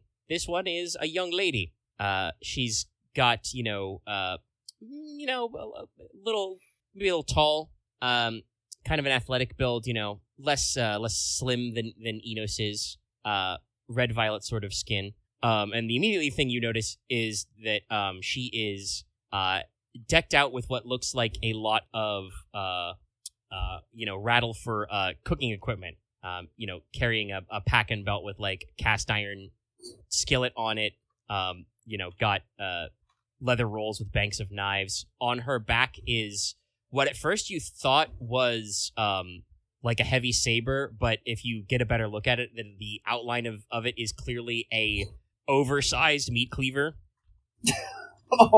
For the biggest things, Yeah, like a obviously would function as a short sword, but is big and heavy. I was going to cut a warg. She with a little spring in her step and a lovely bow, says, "Erdine Declan, at your service, your lordship, lords, ladies. It's funny you say that, Lucky. I'm thinking about it. I'm like, I have literally. I was gonna say I don't have it ready yet, but I am. I did not write a stat block for as she just introduced herself, Erdene Declan. Circle of Gluttony. Kind of feeling. I did not. I did not actually do a per stats yet, but I'm seriously considering having her develop a special technique around cooking. I was thinking one about performance and says, Shokugeki. As you, I'm sure, know, your lordship, my circle, is primarily based around managing the food and other needs of my kindred. Obviously, we're doing quite well in that regard, but a little demon may have said that your respectful and honorable High King has, asked a few things about all the kindred, including mine own, and also another little. Actually, no, it's the same demon. It's the same one. It's that one. She points at Inos. It's that guy. He said it. Me? Yeah, that you. Yes, now Nicola will look at Inos with the eyes. Yeah, he sent a letter back. Normal stuff. We're smug Nicola. Smuggler. I imagine Anyway. that Erdene here actually glances over at Nicola and glances back over to Inos and says in deep speak. This one seems to think that what I've said is quite funny. That's all pay him no mind. He's an idiot. I say that in deep speak. I don't know what the Iron Demon equivalent of a thumbs up, but probably in penitent sign she flashes you the signal for okay. Right, they also fucking. They don't all know it, but it is linked to Dea Tacita, and like I said, basically to compact matters a little bit, Erdene explains that she's come from the Circle of Gluttony to study the ways of men, specifically your culinary and cooking trades and traditions, and the fact that you have the summer court upcoming where the High King is going to be here, and she would probably say, not in so many words, but basically would get around to and while you guys are planning your own reception, given that he has expressed a diplomatic interest, the Iron Demons are probably gonna run together a little something for the High King. Whether it's a little diplomatic envoy or they've got a few months to think about it. Oh my God. I just want to say thank you. I don't know if you did this on purpose, but I've had knowledge cooking for the entire fucking campaign, and I've never had a reason to use it. Hey, nice. No, I didn't know. Perfect. But yeah, no. Nicola just looks like, finally, my people. But yeah, no. Basically, she's here to catch up on all of your latest human cooking techniques. To steal them. I mean, to use them in order to impress the High King. And she would also say that, and of course, my prince has been thinking that, our alliance with the House of the Teine is supposed to be all around. There is maybe a little impression that the Circle of Greed has been getting more of the attention in our arrangement, Wiggles an eyebrow at Enos. It's us greed types. If we're not getting all the attention, we throw a hissy fit. Greed. I was waiting for the explosion. Oh, we'll get along so well, cuz. And yes, I imagine that she has the same tick in Crownish that you do. It's fabulously. You'll be pleased to know that I actually brought back some food stuff from the mainland. Have you heard of a fondue pot? No, but it Her sounds eyes fun. light up. The fondue pot again, jeez. She does the fucking wow emote. Her eyes start sparkling. Right, I give. I mean, she is an Iron Demon, so her eye color is probably cut gemstones. Mm-hmm. I'm trying to remember. Yeah, Enos's are like rubies. Yeah, I gotta double check what, because I did follow the. Okay, it's Again, if I was smart, I would have named Enos after a gemstone or rock first, but I didn't. Yeah. Okay, yeah. Her name means jewel in a nondescript way in a language. Mm-hmm. I was wondering if it was a specific one. All right. I have unpaused. We are recording again. Huzzah! Yep, audio's going again. We're good. Sorry about that. All right, we're not dead. That was I don't know exactly where it cut off because it took a while to load back up. But yeah, that's the end of my bullet point for Miss Erden. Cool. I think I We got shall the hang. Dramatis before I rebooted real quick. Think so? If not, I will go ahead and add her. If you went under like the Iron Demons, nah. Okay, She's then not. yes, we did not. So let's open the Dramatis again real quick. Dramatis Personae. Oh, actually, I do. We don't need to stop the recording or anything, but I need to reopen my book as well. My rules. But yeah, that is basically all of your meetings and notes. To recap briefly, because we may have lost the flow a little there, you do have leads on where there should be that new silver vein you're looking for, but there seems to be a monster in the way, a gribbly goo. Your smuggling problem has progressed to at least one case of shipwrecking and stealing and possible murder. And possibly murder? Which is not cool. It's not a good look. We don't like it. Don't murder people. And there is some sort of spooky ghost story about your country manor that Leslok's mother is looking into, and that had a proper noun. I swear to God, if there's a giant eyeball in there, I'm leaving. No, I don't need to worry about eyeballs. Excuse me? Yeah, Iron Demons. Erden, Daklan. We need to repossess everything. No, I was referencing that quest in 14. Oh, yeah. Did they cut that out of the game when they rebooted? I don't remember. I don't No, believe there's Hawk still Manor has some a giant eyeball in it. I mean, if he's It talking has about a Hawk monster with a Manor, giant. there's still an eyeball. It has a mob with a giant eyeball. Remember? Oh, yeah, that one. Yeah, that's the what do they call that guy? The manor servant? Is the mandatory eyeballman guarding the final boss door. Yep. Yeah, he's still in it. You still gotta beat him up until he runs crying home to his mommy. I think you have to do less manual work in the quest. But all right. So with that, Inos suggests that everyone's rest ups and retires. We have to wait for the banners to arrive so we can have a big ass meeting. Mm-hmm. Inos will say that he will, compile notes and bring everyone up to speed. So, Inos will be in charge of making the PowerPoint. well, basically, He has been saying he's going to be the MC. yeah. Yep. Do your thing! Well, I think guess- the only other thing that will happen before that meeting, the next breakfast, during the daytime, since Leslok asked about it, Yibel can get a locksmith up, and we can undo the lock on Leofric's armoire. Yeah, I'd like to see what's in there. Porn. No, Come on. actually not. No, you open it up. It Leo seems Frick's to severed head. have I think somebody would have told by now.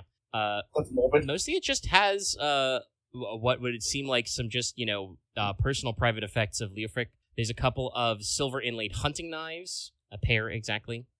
I mentioned this before, or Yibel mentioned it, but there's a small set of painted miniatures that is the size of paintings, not plastic spacemen.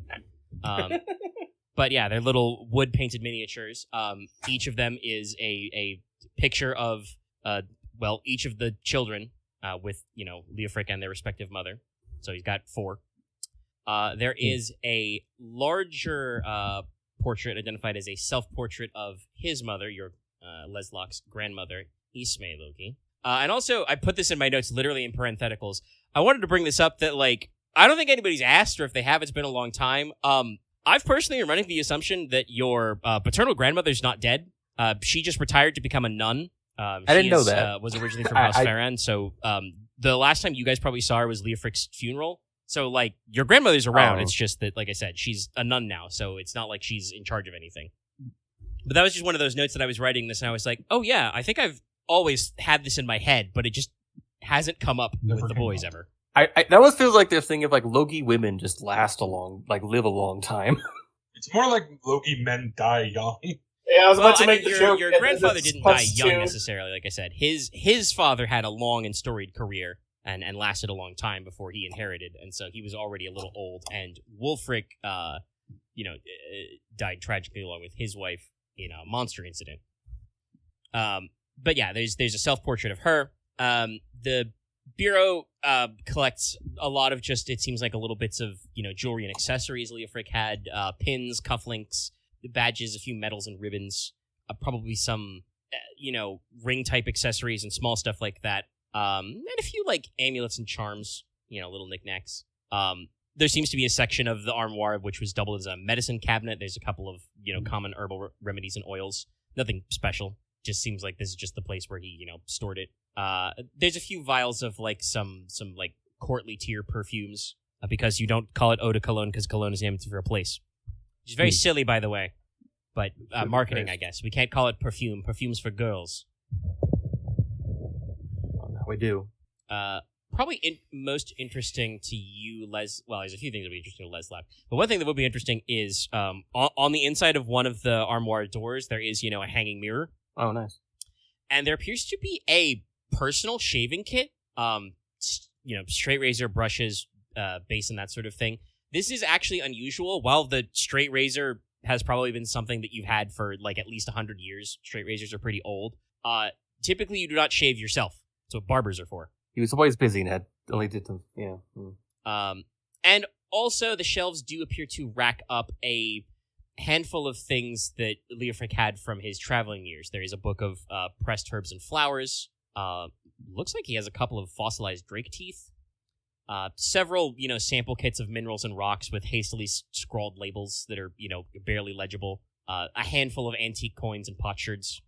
And a couple of weird things. There's a pocket watch which has been broken by what is clearly a bronze elf-shot arrowhead that is still stuck in it. He's been to places. There is the two cracked halves of what looks like an opium pipe, not a Baco pipe. There is a small little, leather roll-up pouch which contains, ironically enough, a set of picklocks. There is what you, Leslok, interpret as a lead curse tablet. It's used in certain hexes and stuff. And there's a incomplete, a handful of runestones. He's got 10 letters maybe. That he picked up along the way. And Leofric seems to have kept his personal reading books in here. First of all, there's your old family copy of the Septascript. That's the abridged, compacted version, but has your family history type notes in it. And several very modern books on stuff like Monstrum, natural philosophy, and engineering. And that's it. That's really cool. I guess I have 5 minutes. I guess I can skim through the engineering book. Yeah, you've probably read either this book or a similar one yourself. This just appears to be the copy that Leofric held personally. There's a couple of dog-eared pages, probably stuff about discussing fairly modern stuff like water wheels and the things you can power with water wheels, bridges, lifts, other funny things. He's always thinking of tomorrow. And that means, with no further notes, breakfast, Tim. Tim breakfast. Yes. Let's see what the new staff did. Tim breakfast. So... Let's see what did. So Inos will probably not be at a breakfast. He is probably checking over some last few things, but once everyone is seated comfortably and whatnot, do you want me to rattle off everybody who attends? Please. All right. The full roster is obviously all of the player characters. It is a mandatory meeting. You all have to go. It's a mandatory all hands. Everyone has to go, Nicola. What? Well, Nicola's the court physician, so he better show up. I'm going. He has a place card at the table. Yes, I actually am forced to be here. Not that I wouldn't go, but Aunt Evel stands behind you, arms folded, just in case. Yeah, exactly. That's why I would not go. But you have your head almoner, Maximilian Gridarvol, your commander of forces, Eberhard Ferran, your head constable, Emery Palick, your court physician, Nicola Gridarvol, the court tutor, Conti the Bard, your head coffer, Jordanes Palick, your hunt master, master of the hunts, Yirsha Gladwin. You still technically, because you're not married, have not replaced the maid of honor, so that's still Ariane Wayland. Your secretary of the court, ready to take notes, is Fulk Amir of House Amir. Your essential, obviously, is Auntie Ebel. Your sergeant at arms, spelled with a J, because that's how you spell it right now, is Tancred Ferran, Ferran's younger brother. You also have in position your technically following your role of the head antiquarian, Edgard Wayland, head of House Wayland. And he is technically your head gardener, so Lady Gladwin's husband, Hadley Gladwin, is here as well. I don't remember if I brought this up to you guys, but I think it's in the Dramatis, but his original surname is he's actually a distant cousin from House Pale. Yeah. So that's another good reason why it might be good to have him here. And not like formally a member at the council, but she is the head of your remaining banner house. Lucy is here as well. as captain of the Seawolf and one of your representatives. It should be all your banners. Okay. Essex, Furin, Gladwin, Wayland. Yeah. Also in attendance is, in addition to, you probably have it's a grand hall meeting, so there's probably a handful of the pages, squires, ushers, footmen, and maids around. A decent number of your crew, I would say, in the younger generation are here as well. Ika Wayland is here to assist her father, and also because she's probably stubborn enough to insert herself anyway. Ladies Cressida and Maja are here. They, don't have formal roles in the council anymore, but as the like I said, I guess technically like Dowager Marchionesses, they're still very important politically. Probably like in the background crowd. Again, I'm assuming that this would be up to Inos and Leslok for protocol planning, but I'm assuming you are doing like, again, big hall meeting. Big hall meeting. I'm not saying it's open to the public, but no, not open door, but you're packing the benches. So probably all of your like known associates in the house are in. So like Aurelia, fucking Moira. Aurelia will sit in. Moira will join as well. All of your associates from the various houses, like I said, Everhelm, Ferran, Matis Gladwin is back there. Since Aurelia is here, Ike's younger sister is here. Alestra is obviously here. And looking a little sad because his good friend's not there anymore. But the young heir of House Amir is here as well. Thorin. Huron's not here. Huron's being a squire. Yeah. Well, we should definitely make sure to. Oh, that's a question I wanted to ask. Has Kaleno and her sisters arrived yet? Yeah. You guys took a roundabout way. They would be here as well. Okay. All right. So you can then definitely invite them. I do make not have sure the that names for the two extra Harpuya yet, but yeah, Kaleno's here. Speaking about roosting on things, actually, she probably like perches on a balcony in the Great Hall somewhere. They like sit in your rafters. That's fine. Make sure to let the good elf know, and can we like open up a window so like the good sage it's your great hall. Manuel can fit in here. Can he fit? He can fit in. Excellent, perfect.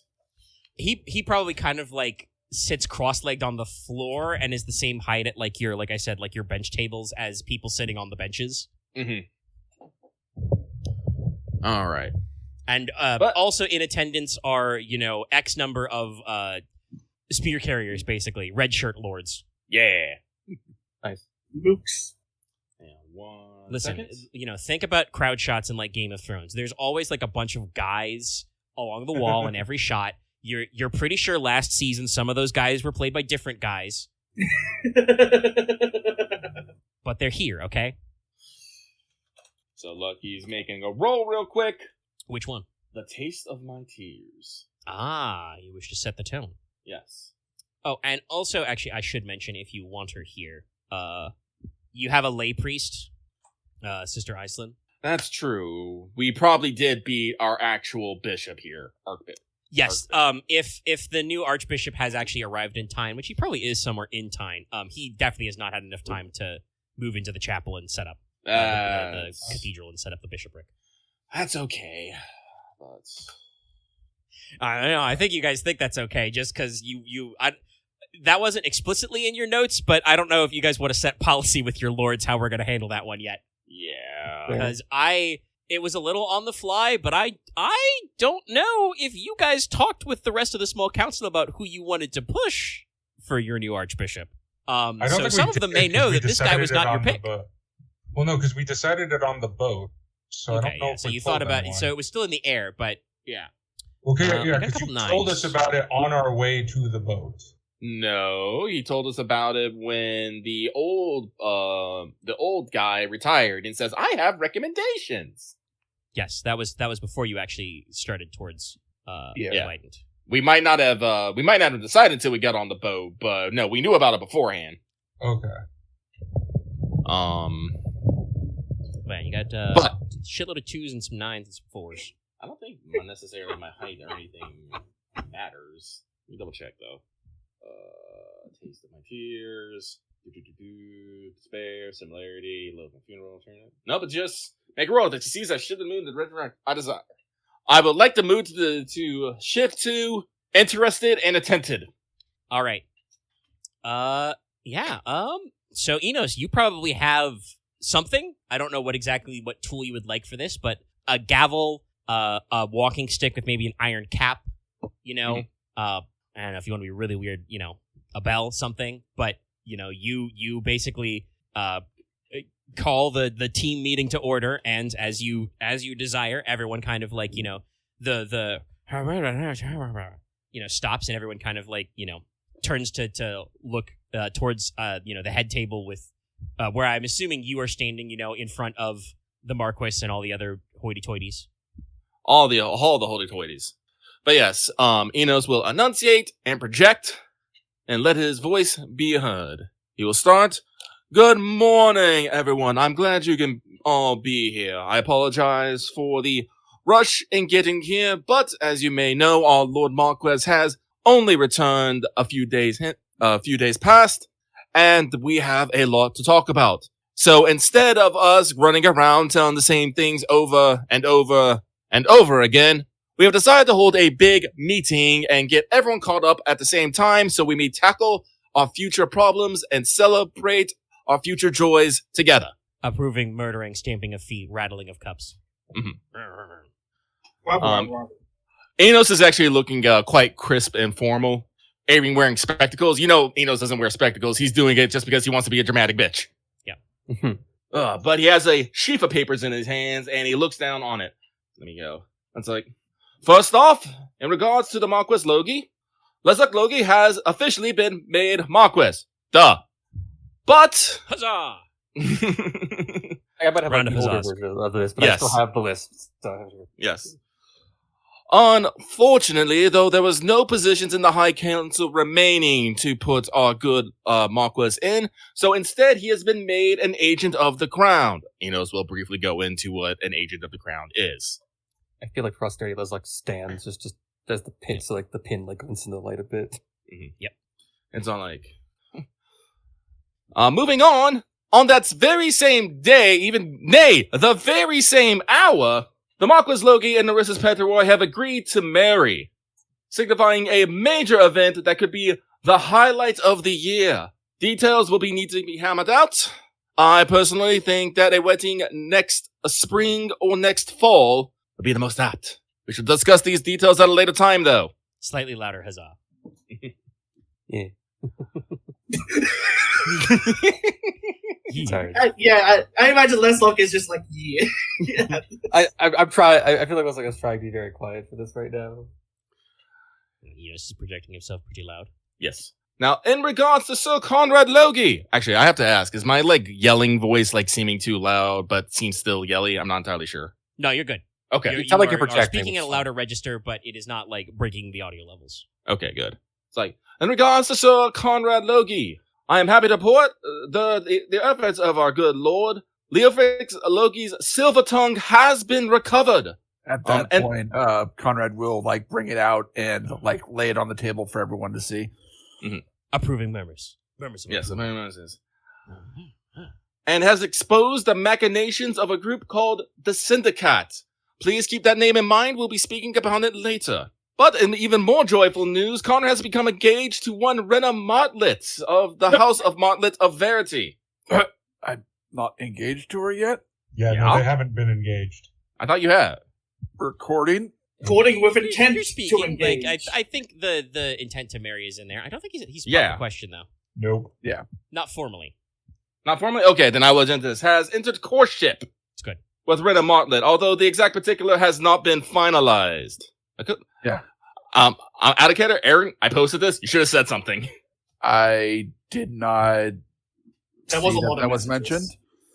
Well, I saw the thing. I just didn't see that it said that I was engaged. So Well, we Sorry. can talk about this. Because it turned into a text dump, that means some of the text document doesn't do wraparound text. apologies. But, you know, like I said, we'll scrub that and amend it to courting. But, most impressively, has displayed excellent martial process in the defense of his lord and realm, combating pirates, bandits, criminals of various various groups, the Fae, Monstrum, and as well as an excellent show of skill in the Grand Melee, leading the house to victory. Here, here. Another round of huzzas. Yes. Definitely, when quite so many of those things are mentioned, I think that kind of subtly, Konrad, your mother, Lady Maja, is sitting like right next to you. She kind of like concernedly, like, you know, grips your upper arm with her offhand. Like, she's glad you're getting praise, but also like, damn, that's a lot of guys. Also, his arms no, are thick. I actually have to think about it. It's like, no, Konrad has fought a lot of dudes. He's fought a lot of things in one. Well, that's why we're here. That's why we're here. He's also like twice as big as he used to be. Maybe not That's twice, true. but he's definitely always been hitting the he's gym. filled out. You're He's marginally filled out. bigger now. Like, you've gotten even bigger. Conrad definitely does give, like, you know, his mother a kind of a reassuring, oh no, it's fine. I was fine. Inos, you noticed that several of the sharp-eyed lords, when you did mention fighting Fae, do shoot a glance at as for where she's standing. She doesn't seem to notice. Yeah, it's fine. It's fine. We don't need to talk about why she's here. It's like, it's like, yes, I do believe we should find, for all the services rendered, we should probably find our good Sir Konrad a proper place to settle down. But again, we can discuss those details at a later time. Now, in regards to young Miss Aurelia Logi, she has displayed an aptitude and willingness for soulcraft. And Master Inos, that's me by the way, has agreed to teach her, so enrollment in the Silver Tower will not be necessary, although a trip there may still be prudent. I In think addition, as be prudent, Lord Gridarvol kind of, you know, nods, you know, sagely along with it, just like, yeah, that's probably right. That's probably want to do that. but also, famed duelist and family friend, Mora Dejan, has offered her services as Aurelia's Cavalier and instructor. When you mention Moira's name, quite a lot of people ratchet their heads around to look at her. Currently, Moira is doing the lean emote against one of your walls. I assume she was in a corner. I assume she was leaning in a corner somewhere. Yeah, no, she's Yes. just she in a very different way to Aesopher, pays the attention absolutely no mind. She is following along attentively to what Inos is saying because, you know, Old two-sword. that's the tone. She recognizes the intention and is chosen to say "fuck off." Actually, on the joke, like there are probably a couple of whispers from some of the, like I said, the older like lords and knights you've got in the crowd, like the two swords. Sorry. In addition, as with many of our young heirs, the young Miss also did an exceptional showing at her debut at the Dragon Festival, and we should be proud of her efforts. Polite applause. Yes. Aurelia, you know, graciously accepts with, you know, slight curtsies to the crowd. Mhm. Though you will notice again with her grace is she, like many of your other young lords has come to the meeting strapped. Yeah. She is wearing both her short swords as like you said, you've set the tone of being, you know, interested, invigorated even. But like I said, you guys are Teine. You are the house of fire and iron. The people showed up strapped. Like I said, there are many swords, blades, shields. You know, at rest obviously, but like the people are ready to rock. I assume it's partially a mark of pride thing. Like, ironically, or ironically, I think Leslok has like his gun straps like hanging from a chair. Oh, Enos is wearing his chains. Yes, they jingle a little. They jingle. Now, in regards to young Sir Huron Logi, as many of you may notice, he is not here present with us.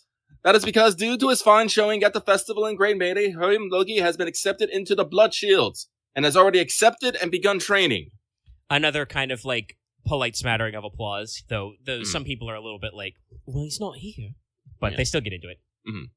Now, in regard to Sir Logesh Logi, he has openly begun courting Ainara Asparta.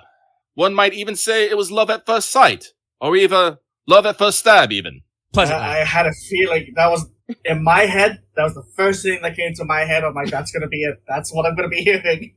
Polite chuckle. I mean, it was there the whole time. In this case, Aunt Yebel kind of like reaches up a hand and kind of like grips your shoulder reassuringly, Logesh, and definitely not the shoulder that what was stabbed. We avoid. I thought it was more shoulder. like his chest. He got stabbed in the chest. I think it was because it was a low number. It's kind of like high shoulder, you know, missed the vitals, but still Like collarbone. yeah, right in that gap. It was the torso. Torso is a big area. Sorry, I almost said head, shoulders, knees, and toes, but my brain was like, don't say that. That's dumb. Only one of those is the torso. That's not correct at all. Right to the next one? Yes. So I don't think we much to add there. Yes. So, Inos continues. Break for humor. Now, in regards to Lady Lucy Essex, she has been issued a letter of marque to combat piracy, given to her by the Marquess Logi, which was in turn given to him by the High King. To help facilitate this, her ship, the Seawolf, has been enchanted twice over and can now operate better and faster than before, which will make her a unique presence on the waterways. Lucy kind of, stands, takes a bow. Mhm. Definitely there's a, a round of approving murmurs. When you say the enchanted twice over thing, that again gets a couple people like, oh yeah. Nani? Ooh, that sounds interesting. What does he mean by that? Kind of a thing. Yes. I will definitely open the floor to questions later. We'll probably we do have to talk to the other 2 port lovers of Mark later, actually, yes. No, Yeah, don't worry about that'd this, man. Yes. Now, in regards to Dr. Nicola Gridarvol, Glad you didn't he say has Sir had Lord the... Doctor. Excuse me? I'm glad you Lord didn't say Doctor. Sir Lord Doctor. I was tempted.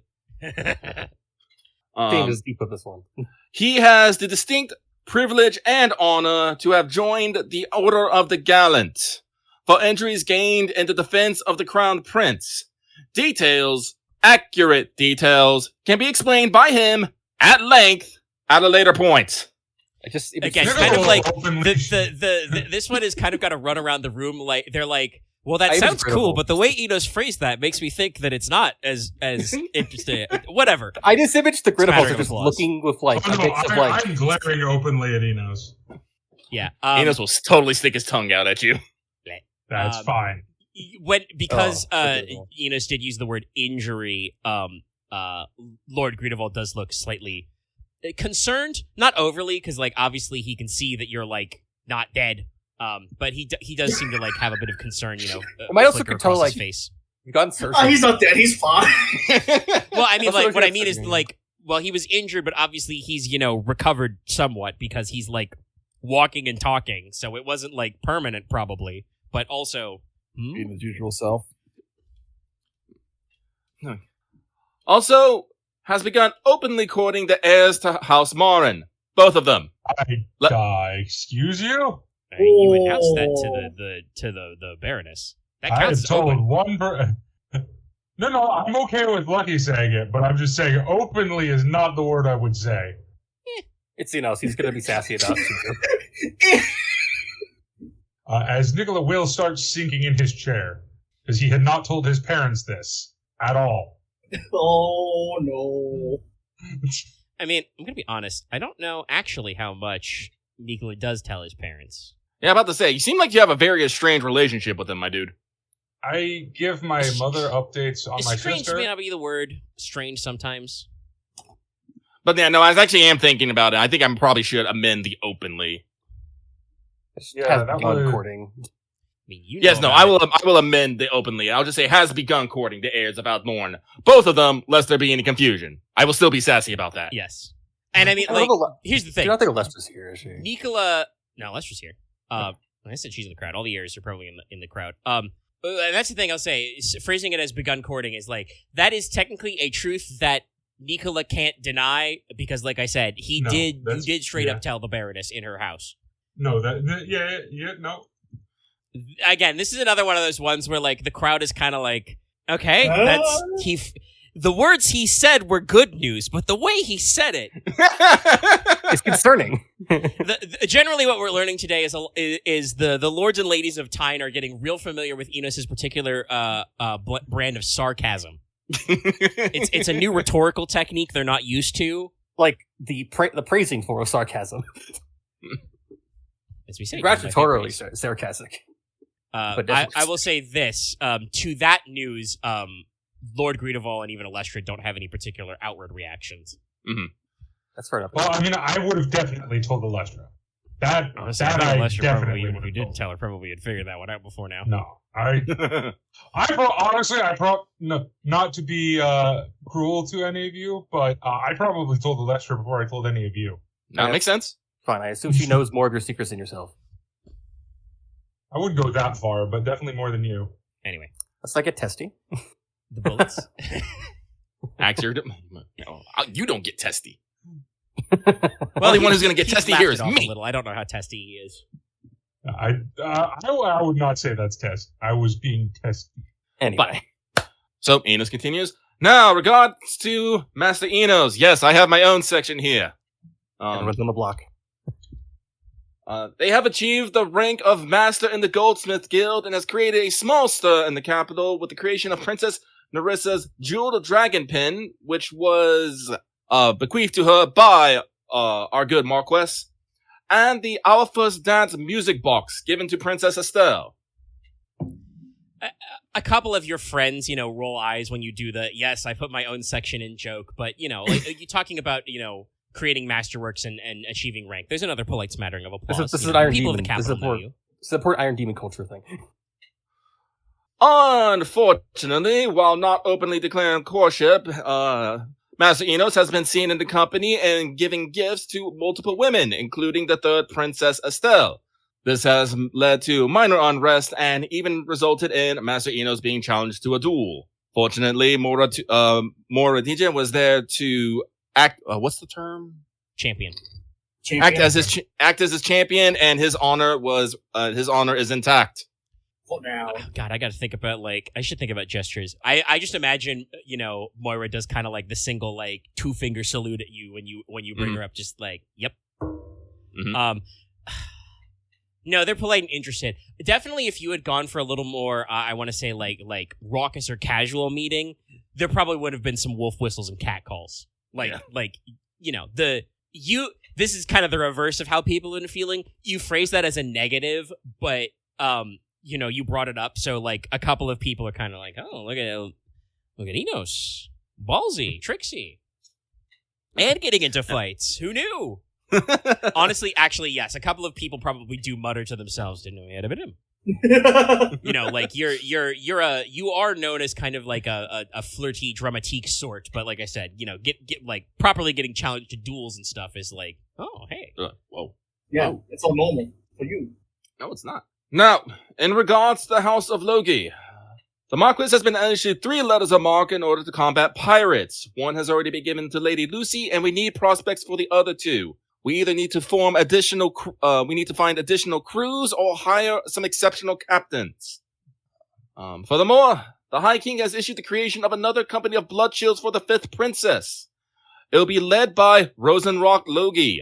You'll let that one pause for a now sec. that says a couple of murmurs, and some of the younger folks are a little bit oh, I don't remember that cousin, but you definitely see a couple of older people, including some of the inner council, kind of oh wow, it's serious. Haven't seen that one in a while. Again, in the background, probably a couple of murmurs. The bloody wolf. And in a show of support of the creation of the blood shields for his future wife, the Marquess has promised to outfit them in fine Norlon steel. Clunk clunk. I assume Rather than it's banging of tables. I don't enjoy We'll see. that. They're happy. They like it. cool because it's gonna be all hands on deck thing. Yeah, but we're gonna Like I say said, anything else? I've previewed Enos' notes and we're ready to rock. No, it was more just those are one thing to say until this is done going through. So In addition, the Marquess did secure a deal, secure a loan from House Oro through the Bank of Achenar. It'll need to be repaid next spring, but we should have a bit of extra funding this year. And Stone and Shadow, everyone, we are going to fucking need it. People kind of nod and vibe approvingly. Mm-hmm. We're also able to, the Marquess also able to cut an additional deal with Baron Oro, where he'll be bringing additional trade to Norlon, with terms of getting first pick of a limited selection good, but also required to hire Teine mercenaries. This will I'm improving this bit for a second. It's this is slightly interesting, as it seems that conflict between Oro and Espada are on the rise. Keep an ear out, everyone. They're not bloody fighting in the south. that's a good question, actually. Someone in the back, fires back. Good point. At least means our lads will be earning their pay. South is for coins and swords, and that's what we like. Like half their swords are ours. Yeah, they just raised their sword. I mean, if you want to get a sword salute going, they'll go, but no. No, not now. Mm-hmm. Now, With said loan, we have already locked in the premium price and percentage for grain and vegetables from House Cheval, along with some animals for slaughter. This will help with a lot of the problems we've been having throughout the year and maybe give us a bit of a cushion. But unfortunately, we do have to wait for the fall harvest. This one's met with more like pursed lips, grim nodding, murmurs of determination. Mm-hmm. Right. So Logesh speaks up at this, or is sorry, hello? Yeah. Here? I'm sorry, I'm waiting for you to finish what you're saying. Yeah. Oh, yeah. Is alright if Logesh can speak up for this moment. You can. Inos is pausing if someone has to say anything, but Of course, Inos is pausing dramatically. Yeah, So, yes. I would assume that Inos is probably not expecting you specifically to speak, but he is weaving pauses in there. Go for it. yes. No, because one of my mission is to fix up our economy. Logesh will speak up and will mention that things will have to be examined, reviewed, and analyzed, and we will rebuild our economy so this does not happen again. This one kind of gets some more people to like again turn a little up from even determined nodding to like yeah we can fix it and I do think at that note Jordanes Lord Palak does shoot Logesh, which to remind everybody that's Logesh's maternal grandfather. He's your grandy. He does kind of shoot you a nod and a slight smile since he is also your head coffer. Yes. Wasn't he also the guy backing me? No, that was your uncle. times? Emery was interested in a. Oh my! Yeah, he's your head constable. But yeah, no, we need to worry about the economy because we can't just rely on loans. Well, especially because you've got to pay that. We need to fucking be loan the back. ones able to give out loans. Well, But yes, that is my interruption done. Sorry. Yes. Yes, the economy is going to be very important, especially come this summer, as the High King has decided to hold summer court this year here in Norland. Gasp! The king. Sorry. The king is coming. He's Yes. coming to town. He's coming to town. The He's king coming will be to town. here, and that means the lords will follow. And when the lords follow, the merchants will follow. Where the merchants go, the coin comes, but where the coin comes, the people come as well. There'll be a lot going on. We'll need to prepare. But this will be a discussion for later. In regards to that, though, we have been lent a trio of the Harpuya Auxiliary from the Crown Prince. We'll gesture to the three Harpuya. In order to facilitate communication before summer court, as it has been a long time since we have done so, and we probably have a lot of things to coordinate and send messages to. I just imagine that Kaleno just kind of like doesn't hop down, but just kind of like rotates on the rafter like a bat.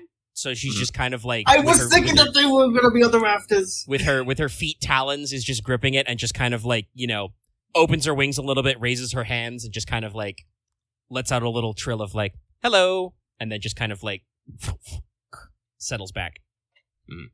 That one's definitely like, oh wow, hey. I mean, they're birds, but there's also women's. There's women's birds. Shut up, Greg. Quiet, Sir Greg. It's not more odd than the stone than like the giant skin out back. Well, yeah, he's But he's a snowmen big- make he's a sense, big bird rock. women. I've never seen a women bird. Inos before. will power on. Show me proof that women exist. No, women bird. Shall we prove that birds exist? We also Anyway. have additional guests.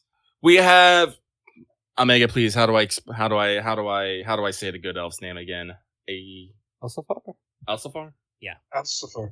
Ace Elfer. Acelfa. We have the good squire Acelfa from. Actually, where do I even say? The summer From court. the lands of the Fae, who has entered service with the Marquess Logi. So, if you see a bright and bubbly young girl running around in fairy mail with a spear, do not be concerned. She is supposed to be here. She does a very flashy bow and twirl. That kind of goes back to where she was standing in the background. Yes. In addition to that, one of the mountain kin has came down. You have probably noticed him. What would be a proper address for? I think if you're just trying to be polite, like the normal would be, like most people just call you, Sirrah or Master. So just, Master Mainwall, maybe. Yeah. Like the good Master Maywall is here as a guest. Kind of clasps his big rocky hands together and bows his head. Mm-hmm. In addition to that, we have another Iron Demon staying as a guest. From the Circle of Greed, young Miss... Nope. Gluttony. Nope. I mean, Gluttony. excuse me, thank you. From the Circle... Yeah, because I did not actually write this down in my notes. But it is good to introduce everybody. What was it, Erdane? Yeah, Erden. Erden. Young Miss Erdane Daclon from the Circle of Gluttony. She is here to learn all that she can from our culinary arts, so that she may impress upon the High King later. This being important, because the High The High Kringle. The High Kringle.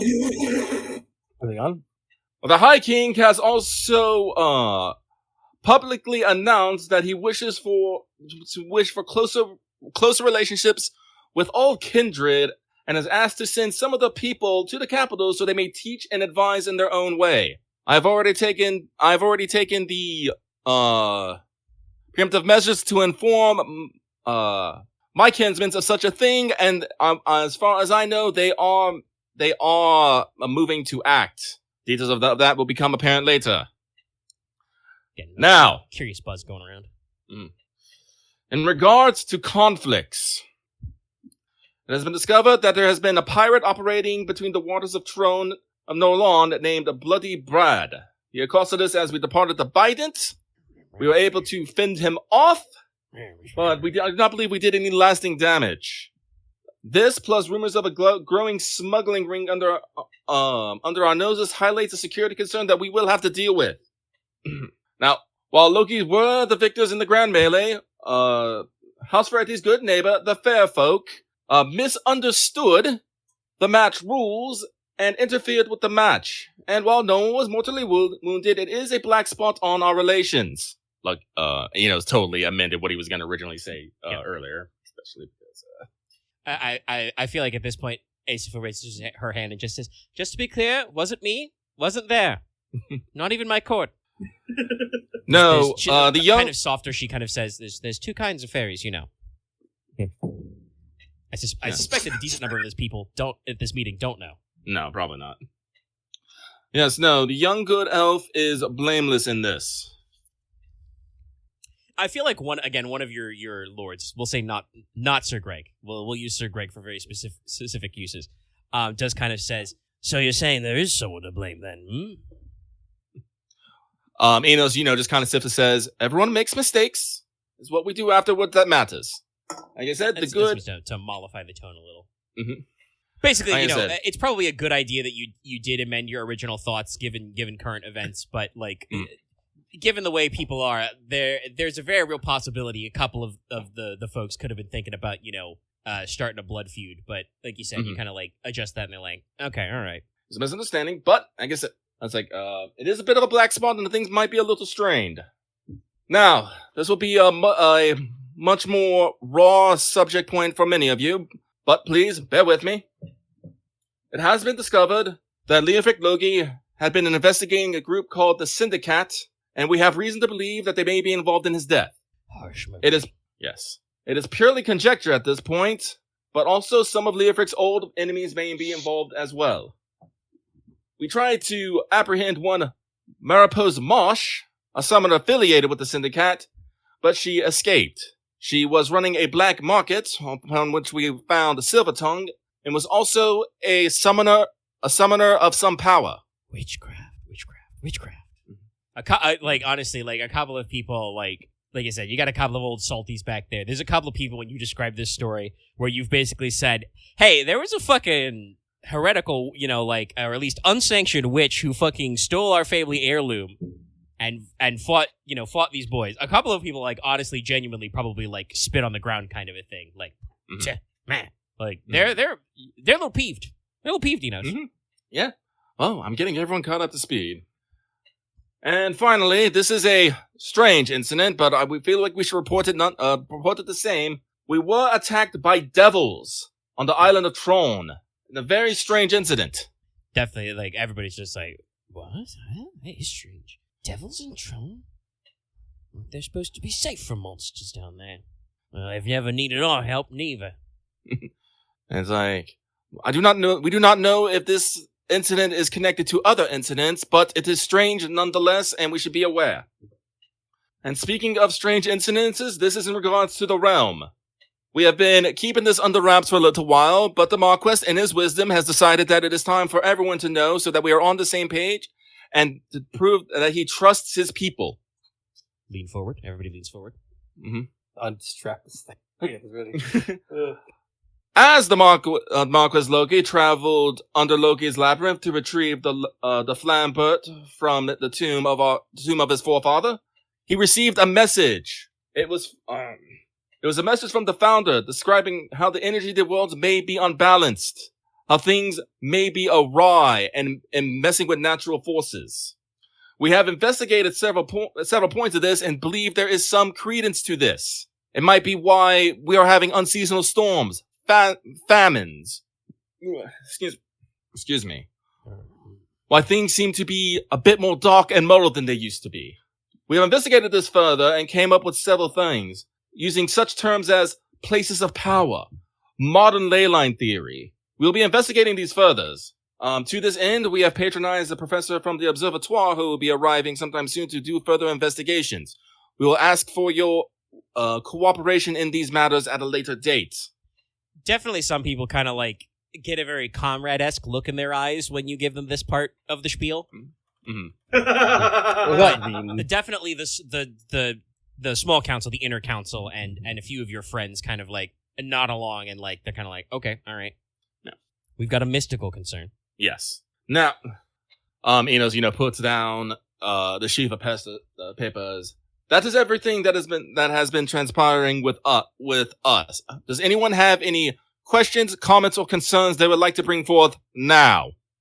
Sorry, well, I guess I'm still out of thinking about character, Sir I would Greg. say, like, obviously there's, I think, a lot of those points for discussion, but do you mean this is more of just like a kind of a new business for stuff that you guys aren't aware of? Yeah. Opening the floor. That's why I said like questions, comments, or concerns. Honestly, most people are following along pretty good. I think this would be a point where publicly, Lords Palak and Wayland would discuss.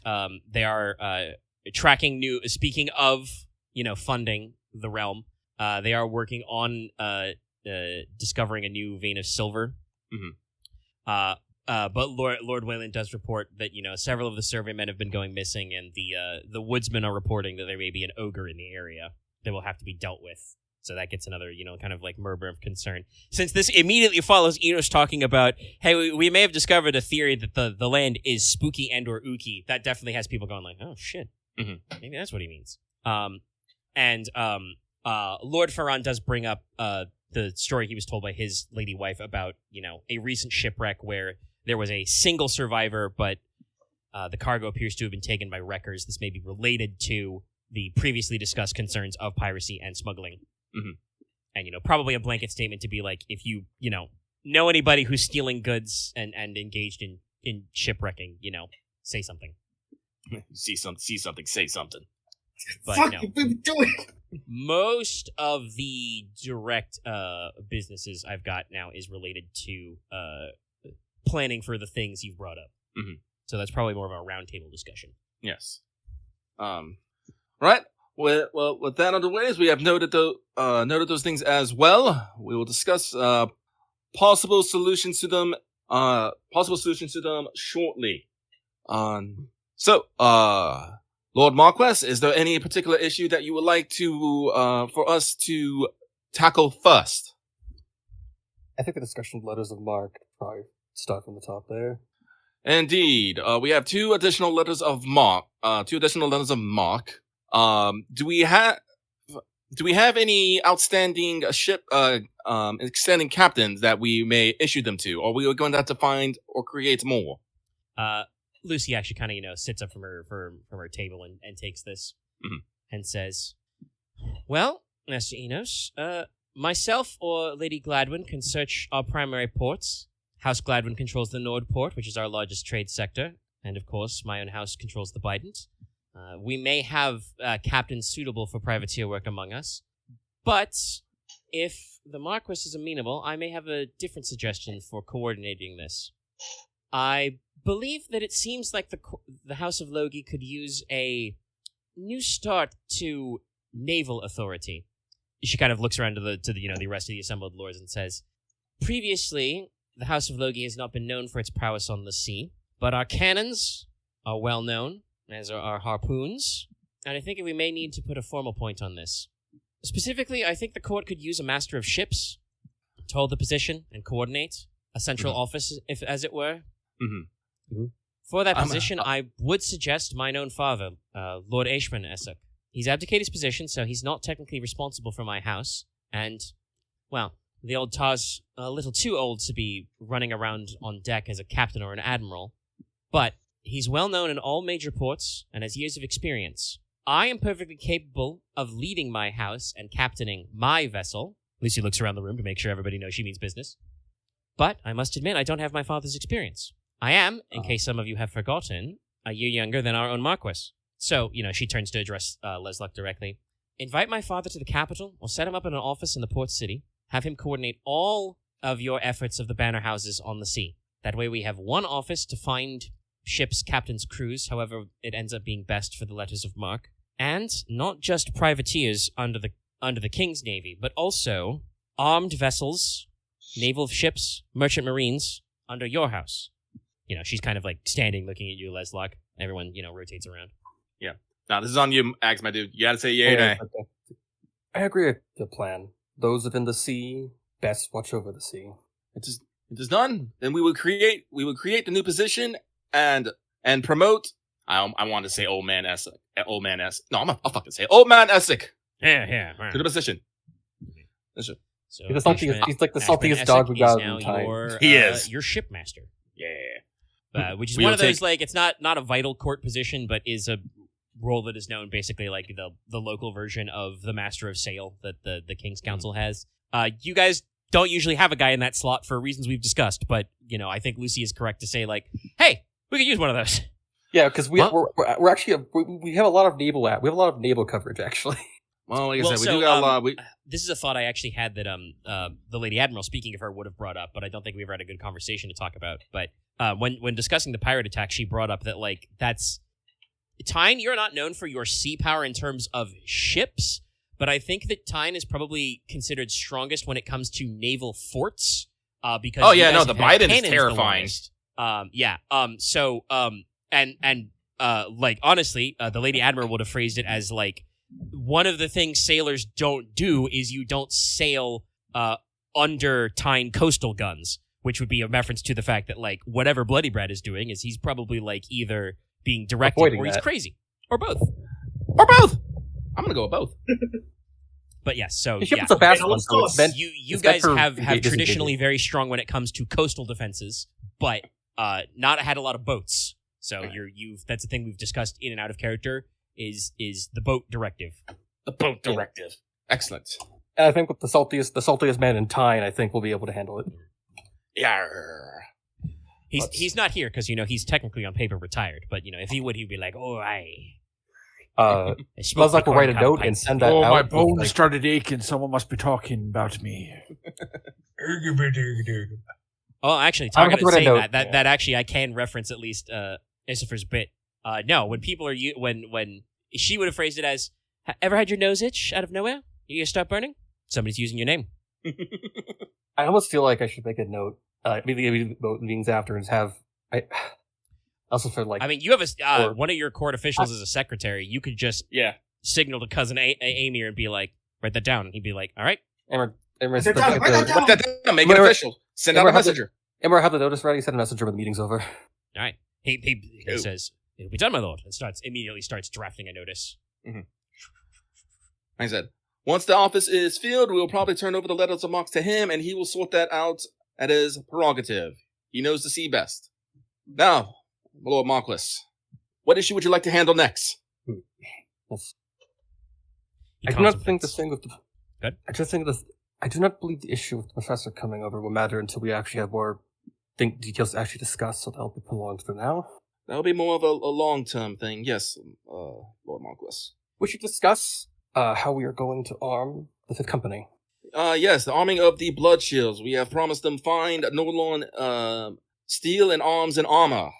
That will require. How many's in a company usually? The Blood Shield companies are capped at 100 fighting men. They're not going to be literally 100 new recruits, so you shouldn't assume that every single one of them will need a fresh sword. If you're committed to the bit, it's 100. 90 to 100, about, yeah.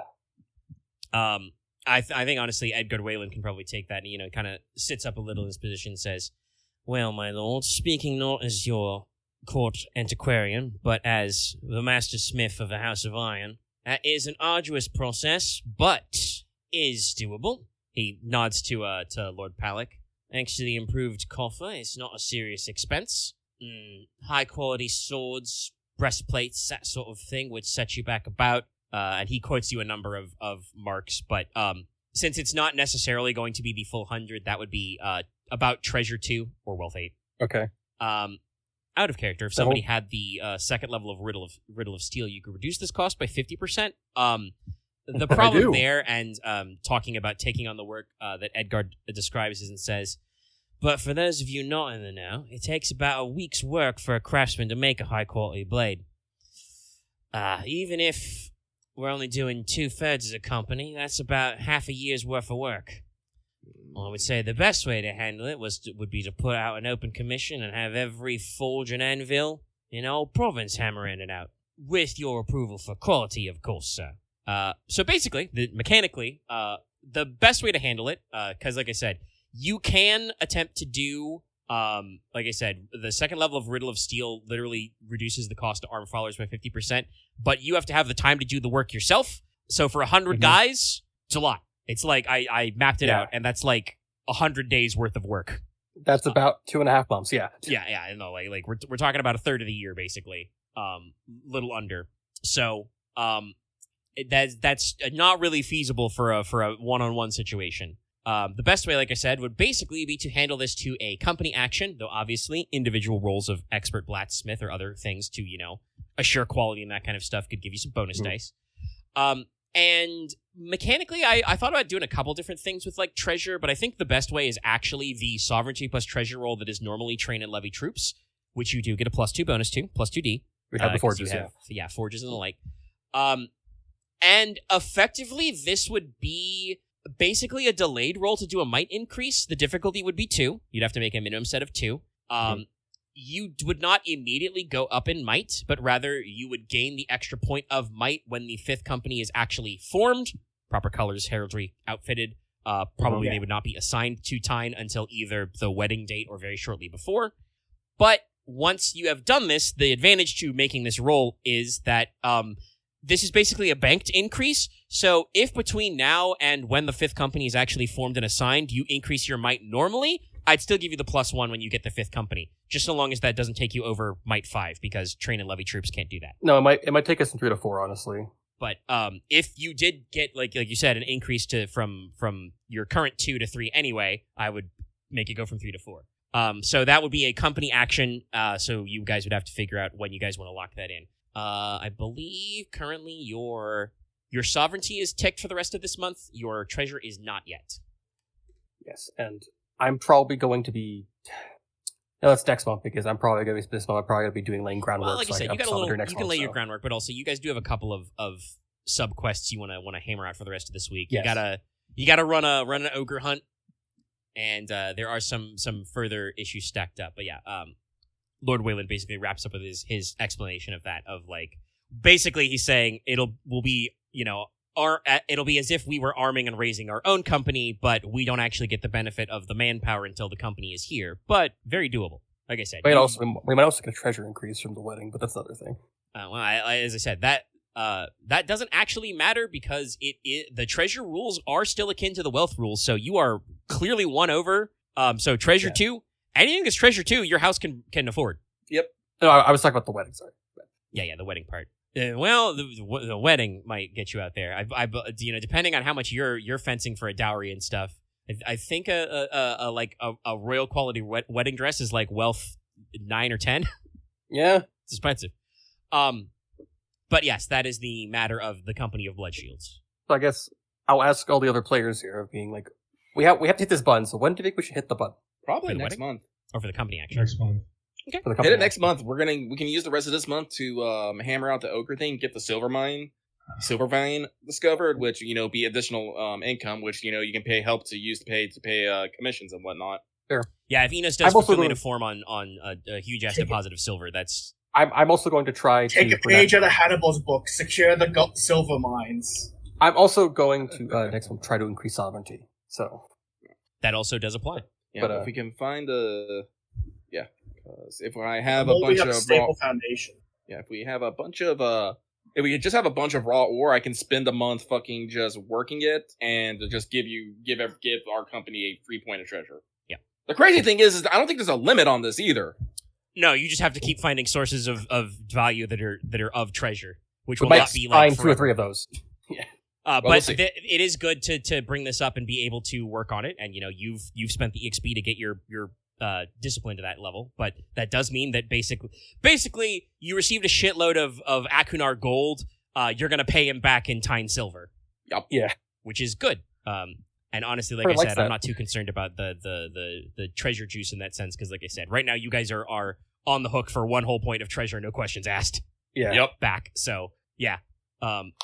But yes, I'll just say, what next? I have my notes written in an order, so I have if we want to switch to going down the line, I have a line to go down, but otherwise I'm jumping Sure. around to wherever you Let's guys are asking. let's make it so it takes Yeah, less time. let's go with your list. All right. Since you brought up privateers already, the council is probably next most concerned about the matter of piracy and smuggling. This discussion is kind of led by, as I said, your head constable, Emery. Palak, Lord Palak's son, and he says, "Well, my lord, we've done a little bit of investigating since the issue with the highwaymen earlier in spring. There were some letters and effects that indicated a group we're calling the Flat Salts, but they deal primarily in smuggling and could be linked to shipwrecking, and piracy. Our best bet for ship-based smuggling is out of the Granlam Bay. As you know, sir, but to remind the other lords, it's a port town on the edge of Logi territory. It does not have a standing lord, as it is a bit of a small port, but it's been more popular since your late father opened a trade with the Cauldron. Current Lady Mayor is named Marigo Truxel. She was an appointee of the late Lord Wulfric. Slapping her name in. But thanks to coordinating with Lady Yebel and some of the other officers we have, we're reasonably certain that the flow of smuggled goods is going to and fro the port, and possibly there are some nearby areas. A lot of the rock salt that's being traded illegally is coming out of the Rutland, which lies under mine own house's domain. Rock salt, my lord, is not a major illegal item. It's not contraband, but the shipping guilds and companies in the service of House Marin do place high levels of tariffs and taxes on it. I believe it has something to do with their wind witchery. But the local smugglers have been branching out. We have reports of selling items illegally which have higher rates of taxation or tariffs. High-quality white flour, peppercorns, wools, aged meads and cheeses, wines, that sort of thing. Handfuls of goods being illegally imported include tobacco from the Cauldron, tea, molasses, rum from the Islas, some Lagartian silks, high-quality paper, and sailcloth out of Forrester. It is possible that the illegal scavenging of wrecks is another source of these goods, besides smuggling them on our own ships. Obviously, there are a few ways to handle this, my lord, but I think one of them is fairly straightforward, and it ties into a discussion we will all need to have. The mammoth in the room, Summer Court. I don't know if you wish to discuss that matter first before I come to my ideas, or you would like me to present them now. Oh, Summer Court's probably going to be a long-ass discussion, so we should probably present them now. Just go ahead now. The summer court's going to take more than the large chunk of the meeting. Well, I must admit I'm undercutting my Lord Father a little here, but I know his talking points. One of the matters of the Summer Court is going to be supplying our lands, not just our guests, but also our own people. And I think he has his own solutions for that, but I see a straightforward one. I've just mentioned, the local smugglers are dealing in high-quality food stores. Aged cheese, white flour, pepper, and other spices, high-quality imports like rum, tea. If we want to supply our own pantries, it's fairly simple. Dismantle and seize the smugglers. They're dealing in high-quality goods, and they have the materials this house desires. If you seize their contraband, your lordship, you as the Marquess have the rights to dispose of it however you see fit, so long as the house does not resell it without paying the king's tax. To this effort, I think there are two prongs we may get this at with. The first is straightforward, but it's going to take manpower, effort, and possibly some bloody work. Send the lamplighters along with local constables and your men-at-arms. We will root out the smugglers. There'll be a crackdown, arrests, fines, seizures, the whole works. A show of authority will reinforce your order among the locals before our summer court, and if we can seize major smuggler caches or knock over a few black markets, maybe capture a few boats as well, this would be not an insignificant amount of resources. The downside means that we're going to expend manpower which could be used elsewhere, and I'm going to warn you, Lordship, such a campaign will be unpopular to start. Everyone's take that at value. Got it? I'm thinking on it. It's like, Axe, I If you remind ask you why it's that- unpopular, I got one locked and loaded. You should probably ask. and in what ways do you think it would be unpopular? Well, it's unfortunate but simple, my lord. Have you ever met a salt smuggler? I wouldn't think so, but the people doing most of the work are beggars, widows, children sometimes. Unfortunately, that's the surface-level people we're going to have to start making arrests before we can find the actual organizers of these smuggling rings. As I said, it will appear unpopular, but the merits could be out there. If your lordship would prefer a gentler option, I do have an idea, but it's much trickier. That would be an issuing of amnesty. You are the Marquess. You are peer to the king. Your word is law. Offer an official pardon to anyone who turns in smuggled or otherwise contraband goods. That is, I should phrase, anything without proper stamps and seals. Perhaps in exchange for either a small finder's fee or a percentage of the goods. This would encourage the people to act on their own. It would require less enforcement, though I do not say no enforcement, and will look much more magnanimous on your part. Unfortunately, unless we actually do an effort of convincing the people of the merits, we won't reap nearly as many rewards. People in this situation will be just as likely to hoard their goods as to turn them over. And unfortunately, if we have to turn to a harsher crackdown to deal with these smugglers later, they're going to be forewarned. Right, and they might start fighting amongst each other, which will lead to other problems. Didn't he say that his Lord Father had his own ideas? Yeah, that was about the economy of Summer Court, not necessarily about the smuggling. Okay. To put the out-of-character note on this, in essence, the Flat Salt Gang are a company. Amory Palick is telling you want to that he thinks that it would be good for you to take out that company because this is one of the ways that your company gets more company assets. Yeah. If you roll over the gang, you can probably siphon some of their qualities. Like he thought of this in reference to, like I said, spoil this for a future talking point. You're going to need to talk about how you're going to feed all these fucking people who are coming to Summer Court. No, you're right. And I had a line of logic for that. Stealing your high quality, he's not wrong. If these guys got like warehouses and underground bunkers full of like, high quality mead, smuggled liquor, spices. People love spices. We could use that to fund most of the event. Yeah, it'll help tide you over. It'll be high quality goods. Mechanically, he's basically giving you the option of there's a couple ways for you to fight him. You can try, actual like violence, use might, that kind of thing. Or you could use influence. You could try and like social engineer them out of it. But to take out another company, you have to reduce two of their qualities to 0, and one of those qualities must be either their sovereignty or territory. Right. So basically, we do violence, we're hitting their territory, and we're hitting their sovereignty. So that's like this is probably your big seasonal plot hook is dealing with this smuggling gang, because they are another company. They have company stats. So no need to pick your exact project now. But this was I'm about to say. No, he's your constable. So like he's your head law officer. So. I'm more lean to actually just doing the crackdown, but that's because I'm just gonna say, instead of like explaining this, just gonna say I will think on this. I'll make a decision, and we can move on.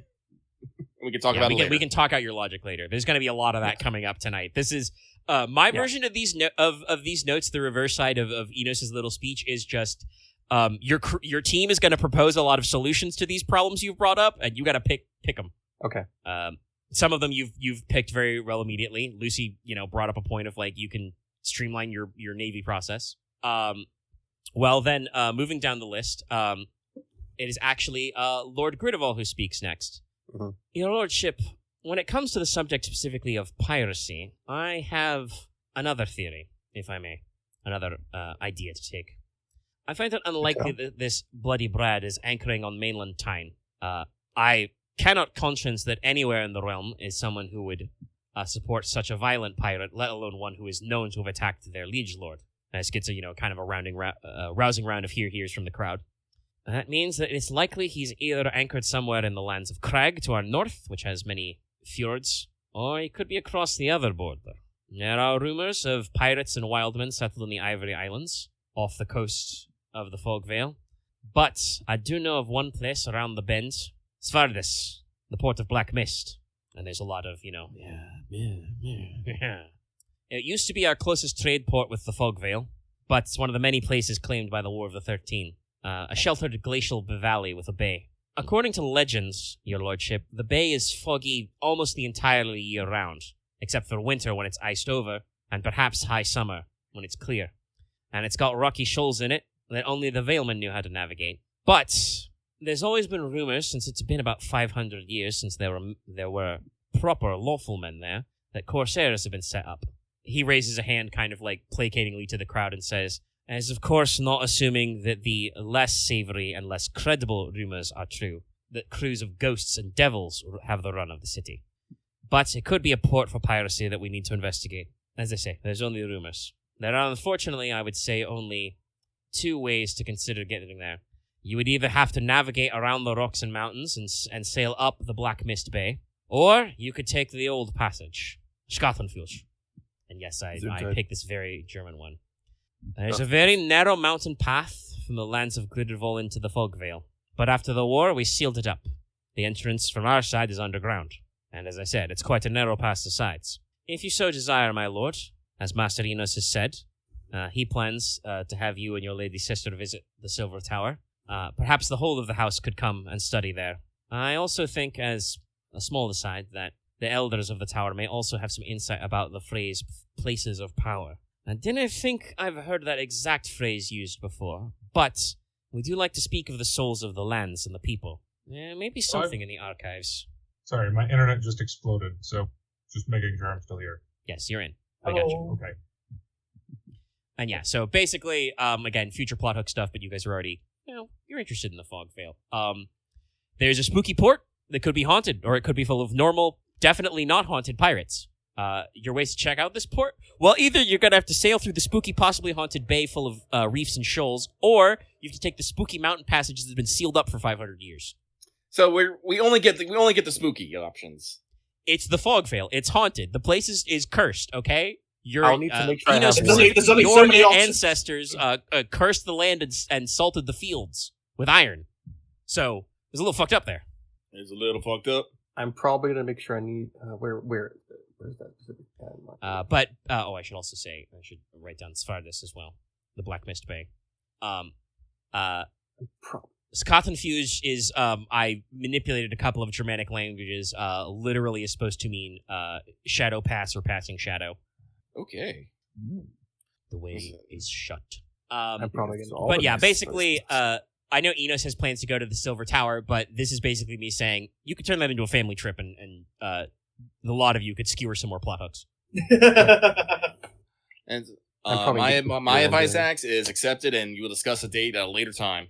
Yeah, this is... he kind of nods. It's like, I like the idea. Also, we'll have to consider which one we'll take in the meantime. Hey. I'm gonna be real. Oh, actually, no. The Seawolf might be able to make it. It's magical, and it has its own skills now. Yeah, I'm about to say that you That's a did discussion of awaken Lucy. the Seawolf, so it has... Oh, shit, I didn't write those down yet. I should put those in my notes. I'll catch them later. It may be able to navigate those shoals. Yeah, I I'm not believe sure if it gets... Because it's an Eidolon, it gets a sense score. Yeah, it gets a sense brushing up score, and I against did something give it like, direction. Yeah, it has... Still on the idea of the awakened ship not being able to swim. It has... it doesn't need to swim, per se. Although that would be You how it can't would grow improve arms, its own speed. It has rudders, Mm-hmm. But yeah, no. Since it has a sense score and has a direction scale, it is entirely possible it could navigate under its own power, with its animal intelligence. Actually, I have a question, Omega. This is right. Does the sea wolf get its own master die for doing stuff, or does that only for the crew? I believe that's only the crew and working in concert gets the master die. Okay.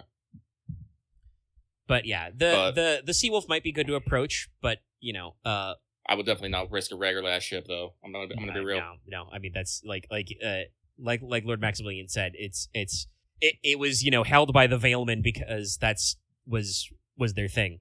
Though now that I think about it, Fogman is much spookier. Maybe I should go with Fogman.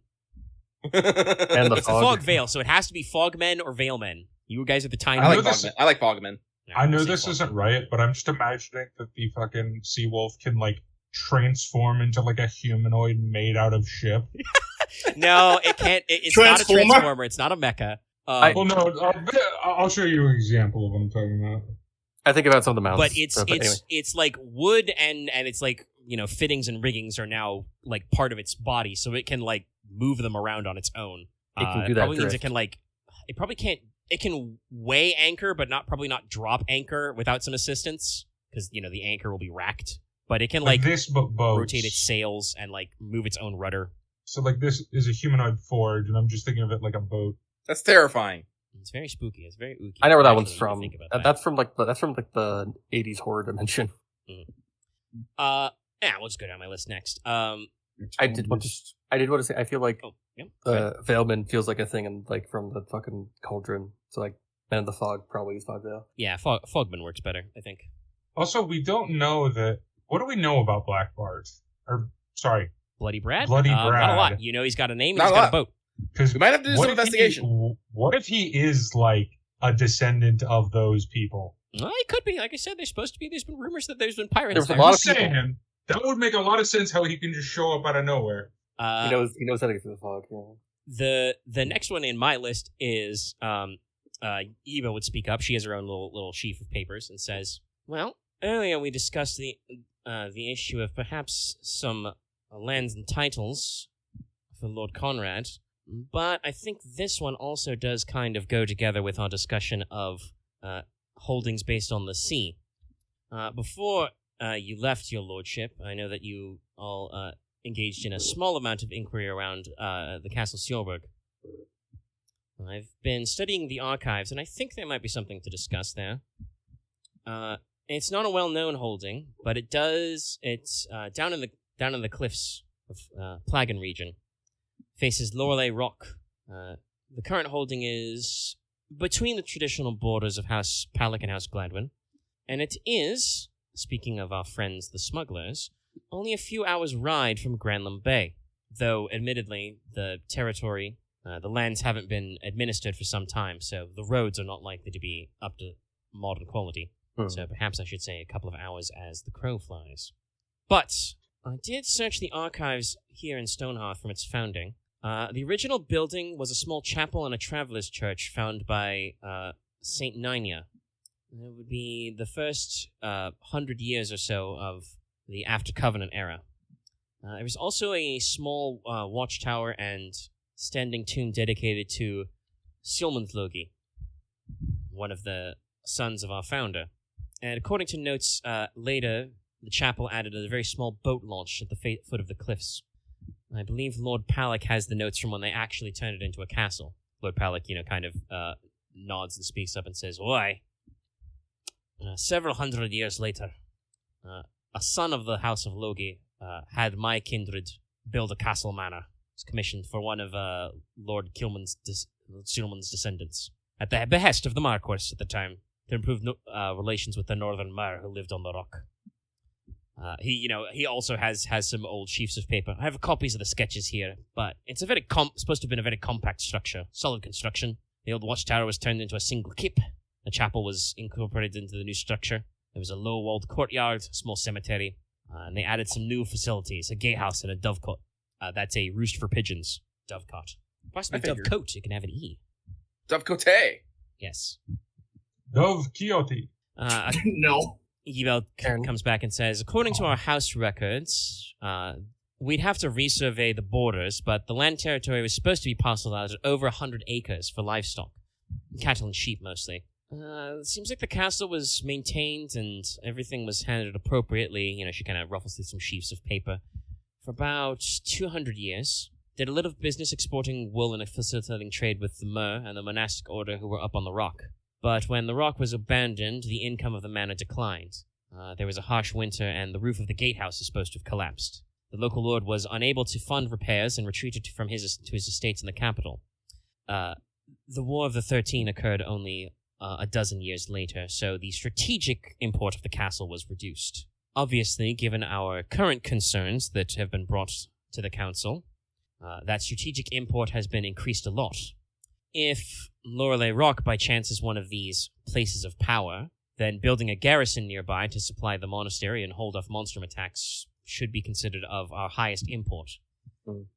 And another naval fortification wouldn't be remiss. Lord Palick also inserts and says, I've also heard rumors, I haven't seen them myself, my lord, but there's supposed to be sea caves forming in the cliffs under the Iron Cliffs. The cavern could rate a small port, not enough for a trade port or a naval outpost. But this could let us supply workmen and supplies straight under the castle. Be an excellent route. Better than a single boat launch for sure. I also have mineral reports from the region. There should be deposits of tin, copper, and coal in those hills. So, a new mining town with a small fishing port wouldn't be remiss. And enough to repair its own walls. Oh, trust me, my lord. The stone will be fresh. I have the plans. He pats them reassuredly. Ebel speaks up and says, on the other marker, I've been discussing with the head almoner. There's also the matter of the manor the estate is built on. Depending on its condition, we're looking at likely months to years to repair the castle fort or expand it. It would need to supply itself eventually. Currently, those lands are marked under your authority, your lordship, as public meadows or game reserves for hunting. If they were cleared and the estate reestablished, we could have some hunting and logging, but we might also use the land for the original agriculture it was marked for. Sheep, goats, cattle. Dairy and wool would be a sustainable income for the manor, and would be useful in our current times. I don't want to get ahead of myself, but her Yibel's gaze bounces between Leslok and Konrad. But, eventually, as Lord Palick said, a castle town could be quite useful. Make good use of the land. We've surveyed it, and according to the surveys, the surrounding terrain should be perfect for windmills, I believe. I love windmills. So Bunny-bladed windmills. So there's... Don Quixote! There is strategic value, but we would require your leave to survey the terrain properly. As I said, we only have the old records to show. Axe, maybe you want to pass this one off to Konrad? Let him handle it? Yeah, I was about to. It's like, brother, I know we've discussed this in passing before, but I would like to put this matter in something under your hands to judge. Of course, Lord Brother. I'll see it done. I'll make sure the lands are surveyed. Good. That probably means I won't touch on Nicola's baby subject, but that's okay. We've laughed at Nicola enough. I'm kidding, actually. But talking about Nika founding a trade company is probably going to need some extra business fees. Got to go in a little bit. And we got the summer court to talk about. Yeah, we got to do that. Honestly, I think we might have to, we might have to just make this meeting 2 fucking sessions. Yeah. If you guys want to take a pause, we can do that. I was always expecting it to be a 2-session because there was a lot of stuff to discuss. I guess our recording is almost at 4 hours. It looks at 3:45-ish. Let me double check then. Okay, then I think the only thing I don't got that is summer court related is, funnily enough, talking about court promotions and somebody being called the MC. Yiba would take this opportunity to pivot and says, honestly, actually, I probably should have brought this up earlier, but we've been discussing the position of the court and the current standing of your council, your lordship. Uh-huh. I do believe that in addition to adding a shipmaster, I think it would be best if we solidified young Master Inos' position formally. Enos kind of, starts a little bit excuse me? Well, you've already been doing quite well. I think we should appoint you the court's official Master of Ceremonies. There hasn't been one at this court in over 10 years. Our previous Master of Ceremonies retired when you all were children. When Leofric took the role as the Lord Marshal, he often did his own announcing and presenting, so he did not feel a need to fill the position. But I think giving you a proper title to grease the wheels of protocol is not out of the question. Because, yes, by the way, Master of Ceremonies is a formal position that you can be rated in. It's pretty simple. It's not really stressful. The short version is that the Master of Ceremonies, first of all, you are supposed to oversee and organize all ceremonial functions. This would include the future wedding planner business, but also you would have officiated positions such as the taking of the fealty that everybody had for Leslok, announcements of marriages, births, that kind of thing, any other formal like ceremonies or oh shit! So basically, just all this shit I just did. Yeah, no, Yes. like literally, like take over all the it's formal Literally meetings. that. You now just get Also, an inbox of things to do. the you're Master of entitled. Ceremonies is responsible for receiving foreign dignitaries and presenting them to the Logi court. I think which you already kind of do. Yes. To advise members of the court and the house on their roles in ceremony, and to enforce the rules of protocol, and also to travel with the Marquess when he visits foreign provinces to facilitate diplomacy. You are supposed to also like keep records of ceremonies and formal events, and can carry official court documents for the Marquess. Like, as the Master of Ceremonies, it would technically be your job if Leslok like issued a proclamation. You would be like, "All right, I take this, I put it in my pocket, I take it to wherever the proclamation store is." That sort of thing. Basically, Wait, up my your notes status literally one. say, this describes what Enos does already. Yeah, I was about to Like, say, it's like, don't I do all this already? I literally Yes. looked up this position and was like, wait a minute, this is already Enos' job. Yeah, no, it's literally just an official title so that we haven't run into it yet. If someone were to say, I get a bad juju vibe read off you, and like, Well, not well, wanna this is talk- what Enos is going to like immediately, bring up. Is like, hello, Marquess. It is your prerogative, and I'd be honored to accept the position because I'm an Iron Demon. It's like, do you wish to, like, actually, I don't know. Has there been a history of like any high houses like promoting like one of the kindred to like an official position in their house? It's not unheard of. It's rare, but it works for certain liaisons. I mean, you know that you've never met them, but Baron Oro is supposed to be married to a desert kith as one of his wives. Yes. This is true. I think there's also you guys have already taken a squire into your service from the fairies, but you did Yeah. note that it did seem like Lord Ferretti was not unknown to He has Yeah, there were not necessarily, there like, are a number of fae in recruiting, his but court. like borrowing, accepting the services of fairy knights, that sort of Yeah. thing. But Enos was still, Yeah, you asked the question. yeah. There are examples in the places where there are kindred. And actually, I should mention one last thing that might be important. There is actually a clan of giants that live inside the Shadow Rock Keep because it's a giant stone fortress. Like, so technically the House of A has like a giant honor guard at all times inside their castle. Oh. So like, it's not crazy. House Logi hasn't really done it before, but first time for everything. Also, would anyone in the royal, anyone of the nobility really be surprised when they hear who it is? Well, actually, if I don't know if Enos raised his entire question to the Marquess, but funnily enough, I think the council has kind of a group response to asking like, "Are you sure?" Which is just like, obviously, the reputation of the Iron Demons is a little disquieting to some people. To some, I think everybody in the crew takes it as a point of pride to be like, yeah, to some, to babies, to weak Southerners. Those that do not know like how amazing what they do. But I think that Master Enos has shown time and time again that he has the required wit, panache, Verbosity. definitely the language skills, and also, Usability. unlike some people, he knows when to shut up. That is definitely Ebel's personal edition. I feel like multiple people in the group think that comment is directed at them. Considering who's saying it, I'm pretty sure it's directed at Nicola. Yes, I think there's multiple people, but So I Enos, my family. Family. You have been with us for quite a long time, and Teine does not belong to only men. It also belongs to Iron Demons. Your family should be among... I think you've been with us for a very long time, and I think it is better than, besides the titles you've gained for yourself, for all the work you've done to be merited. Here, here. Huzzah! yeah. Yeah! Round of applause. They like Enos here. It definitely has nothing to do with the fact that he literally rolled, like, fucking 8s to prep the crowd earlier. That's more for all like the bystanders. But we can slot in under your additional positions, Master of Ceremonies. I don't know, you might want to up your status to 2 now, I guess. Maybe You could buy up a little more status if you like. Yebil would probably like run over.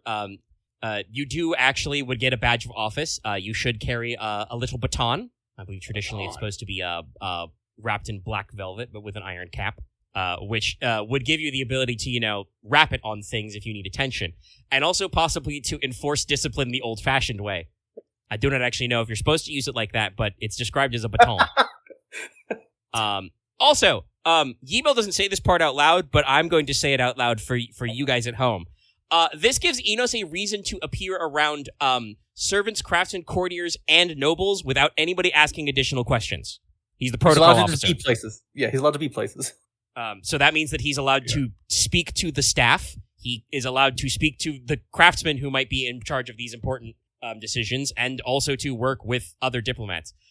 Also, obviously not necessarily directly related to what Inos may or may not be doing vis-a-vis stuff like status, but as the Master of Ceremonies, you are entitled to enlist several aides to your new office, so you can. I was about to say it's time for followers, motherfucker. Yeah, And also maybe you might eventually become a spy. You might become the unsaid spy master yet. Yeah. And I do have more thing. I've changed a little bit about what I'm thinking of doing with the building, so we'll go over that next time. But it's not just going to be a housing building. I have more planned. I kind of figured you'd be aiming for like a workshop. I mean, actually, honestly, I can mechanically run that through very simply for you. I'm aiming for an academy. Okay, that might increase the size a little. Basically, I was saying that like originally it kind of sounded like you were working on something that, like I said, would be more akin to like a trade company or a merchant business. An academy, an institution of learning, would be a little different, but would be kind of in a similar way to like do a meeting of the minds type thing. It's cool. Basically, that could be very useful to like link together various guilds and perform feats of like tinkering, engineering, and the like, which would be relevant for what you guys have planned for Summer Court.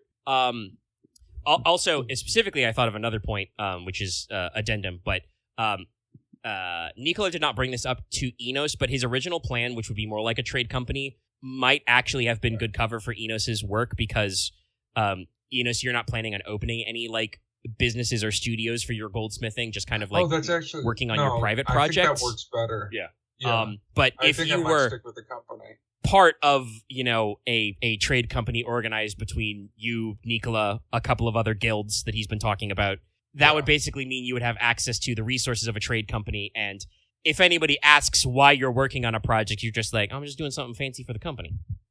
The main thing is, basically, you're looking at making a sub company, making a newer small company, which I have ideas for kind of how that would work. And not necessarily spinning off any of your exact house assets as well. No. Though this also brings me to a fun point I learned while I was studying. In case you guys aren't thinking about it this way, the stats for House Logi are not meant to reflect necessarily the 100% entirety of Teine. They represent the core house, like your core lands authority. Your banners are part of that, but technically they would be smaller companies in their own right.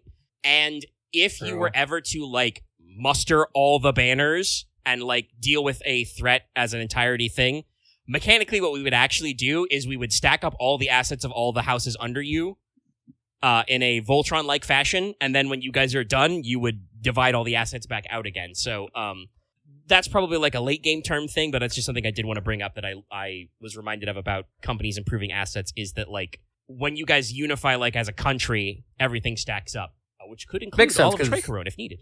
That makes sense because I used to think about like, I guess, our stats for being like, our stats wouldn't fit a whole country. It fits more for like, I guess, just our house as a thing.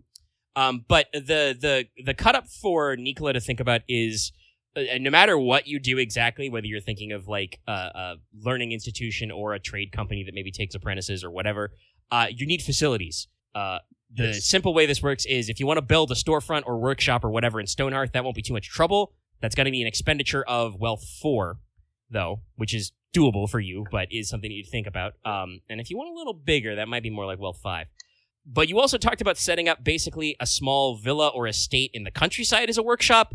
That's going to be wealth 6. Yeah, that one I'm probably gonna. So that may be something you can work I think on, we and then decided that if I you was got gonna the do it facility- in Stonehearth.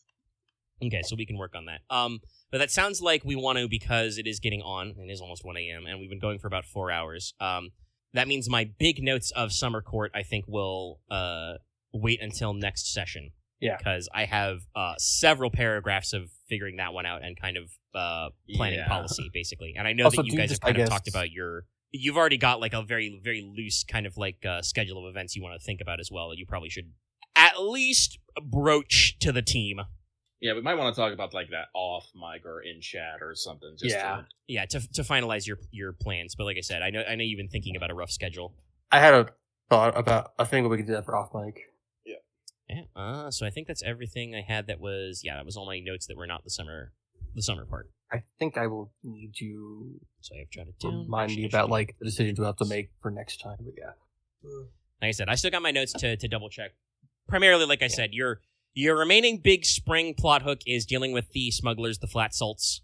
Uh-huh. That'll require company action, so you guys will have to start prepping and soldiering on how you want to do that. And the kind of like smaller vignettes, the 1 session things or even half a session things that I've got racked up is the the ogre hunt and visiting the Silver Tower as a team. We can also add, because you specifically asked Konrad to do that, survey Castle Sjorberg is probably another like I said, like half session vignette. Yeah. If it's just Konrad rolling dice, it might be like a quarter of a session. I don't know. I mean, he can take as many lamplighters as he wants with him. I mean, I don't know if I would need lamplighters, since like at least A few scouts and architects. a few might be necessary, just in case, since we don't know exactly what's there.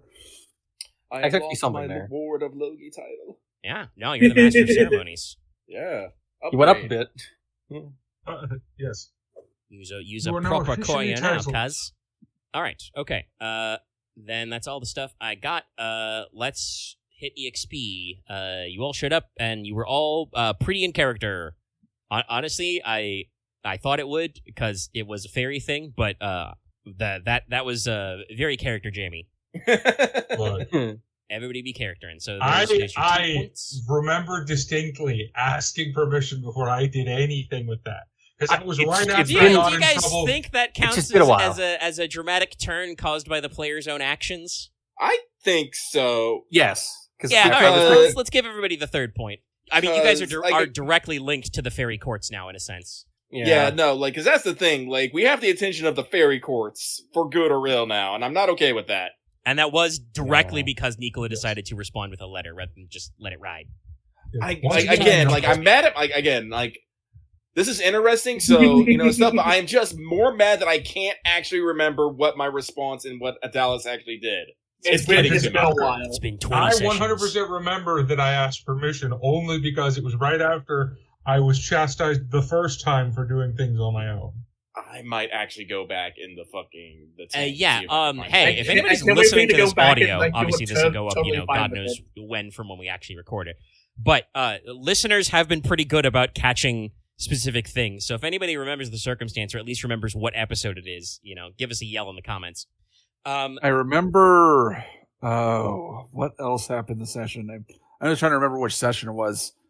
'Cause I know Honestly, it was. it was right before I we think found Inos was you- out of the house when the letter part got written, because this was definitely during the finalizing the music box phase. Yeah, Yes. I could definitely visualize when Leslok and Logesh spotted him at the post office. No, it wasn't at the post office because the guy came to pick up the letter. No, yeah. Didn't he show I up to us? didn't even send the letter.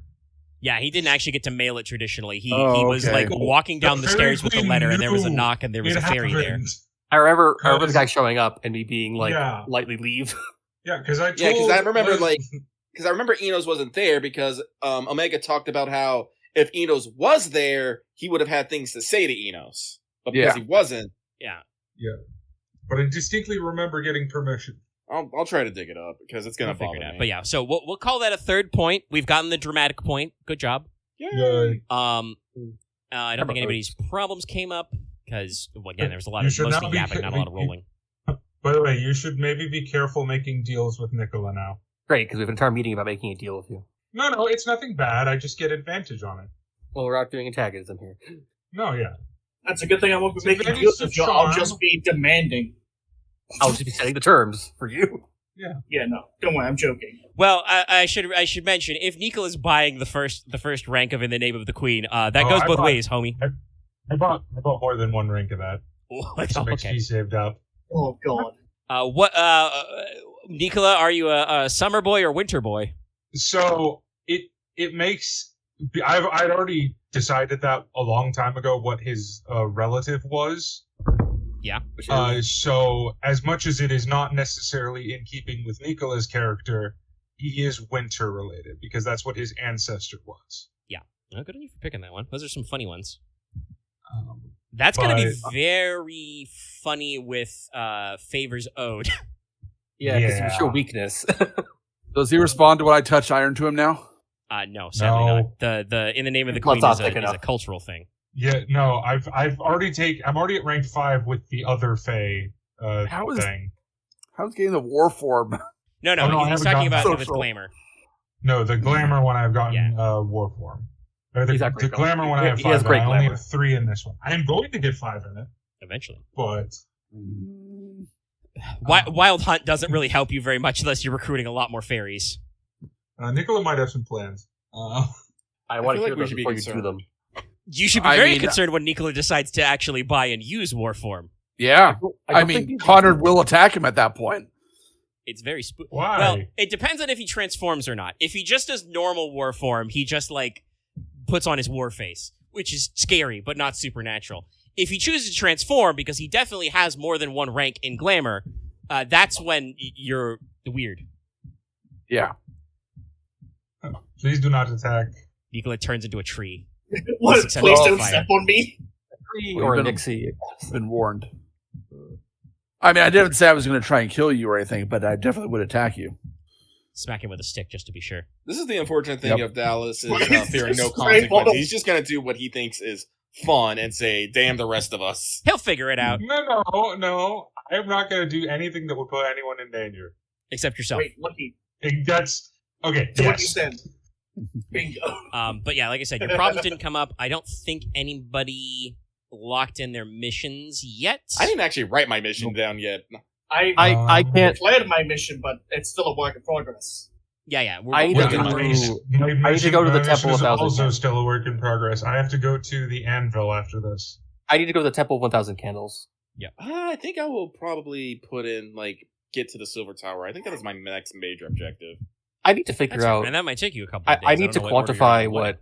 I need to quantify what my duty is more of, uphold the legacy of my parents. Of what were things they what is the things they are fully truly known for, and you just quantify that.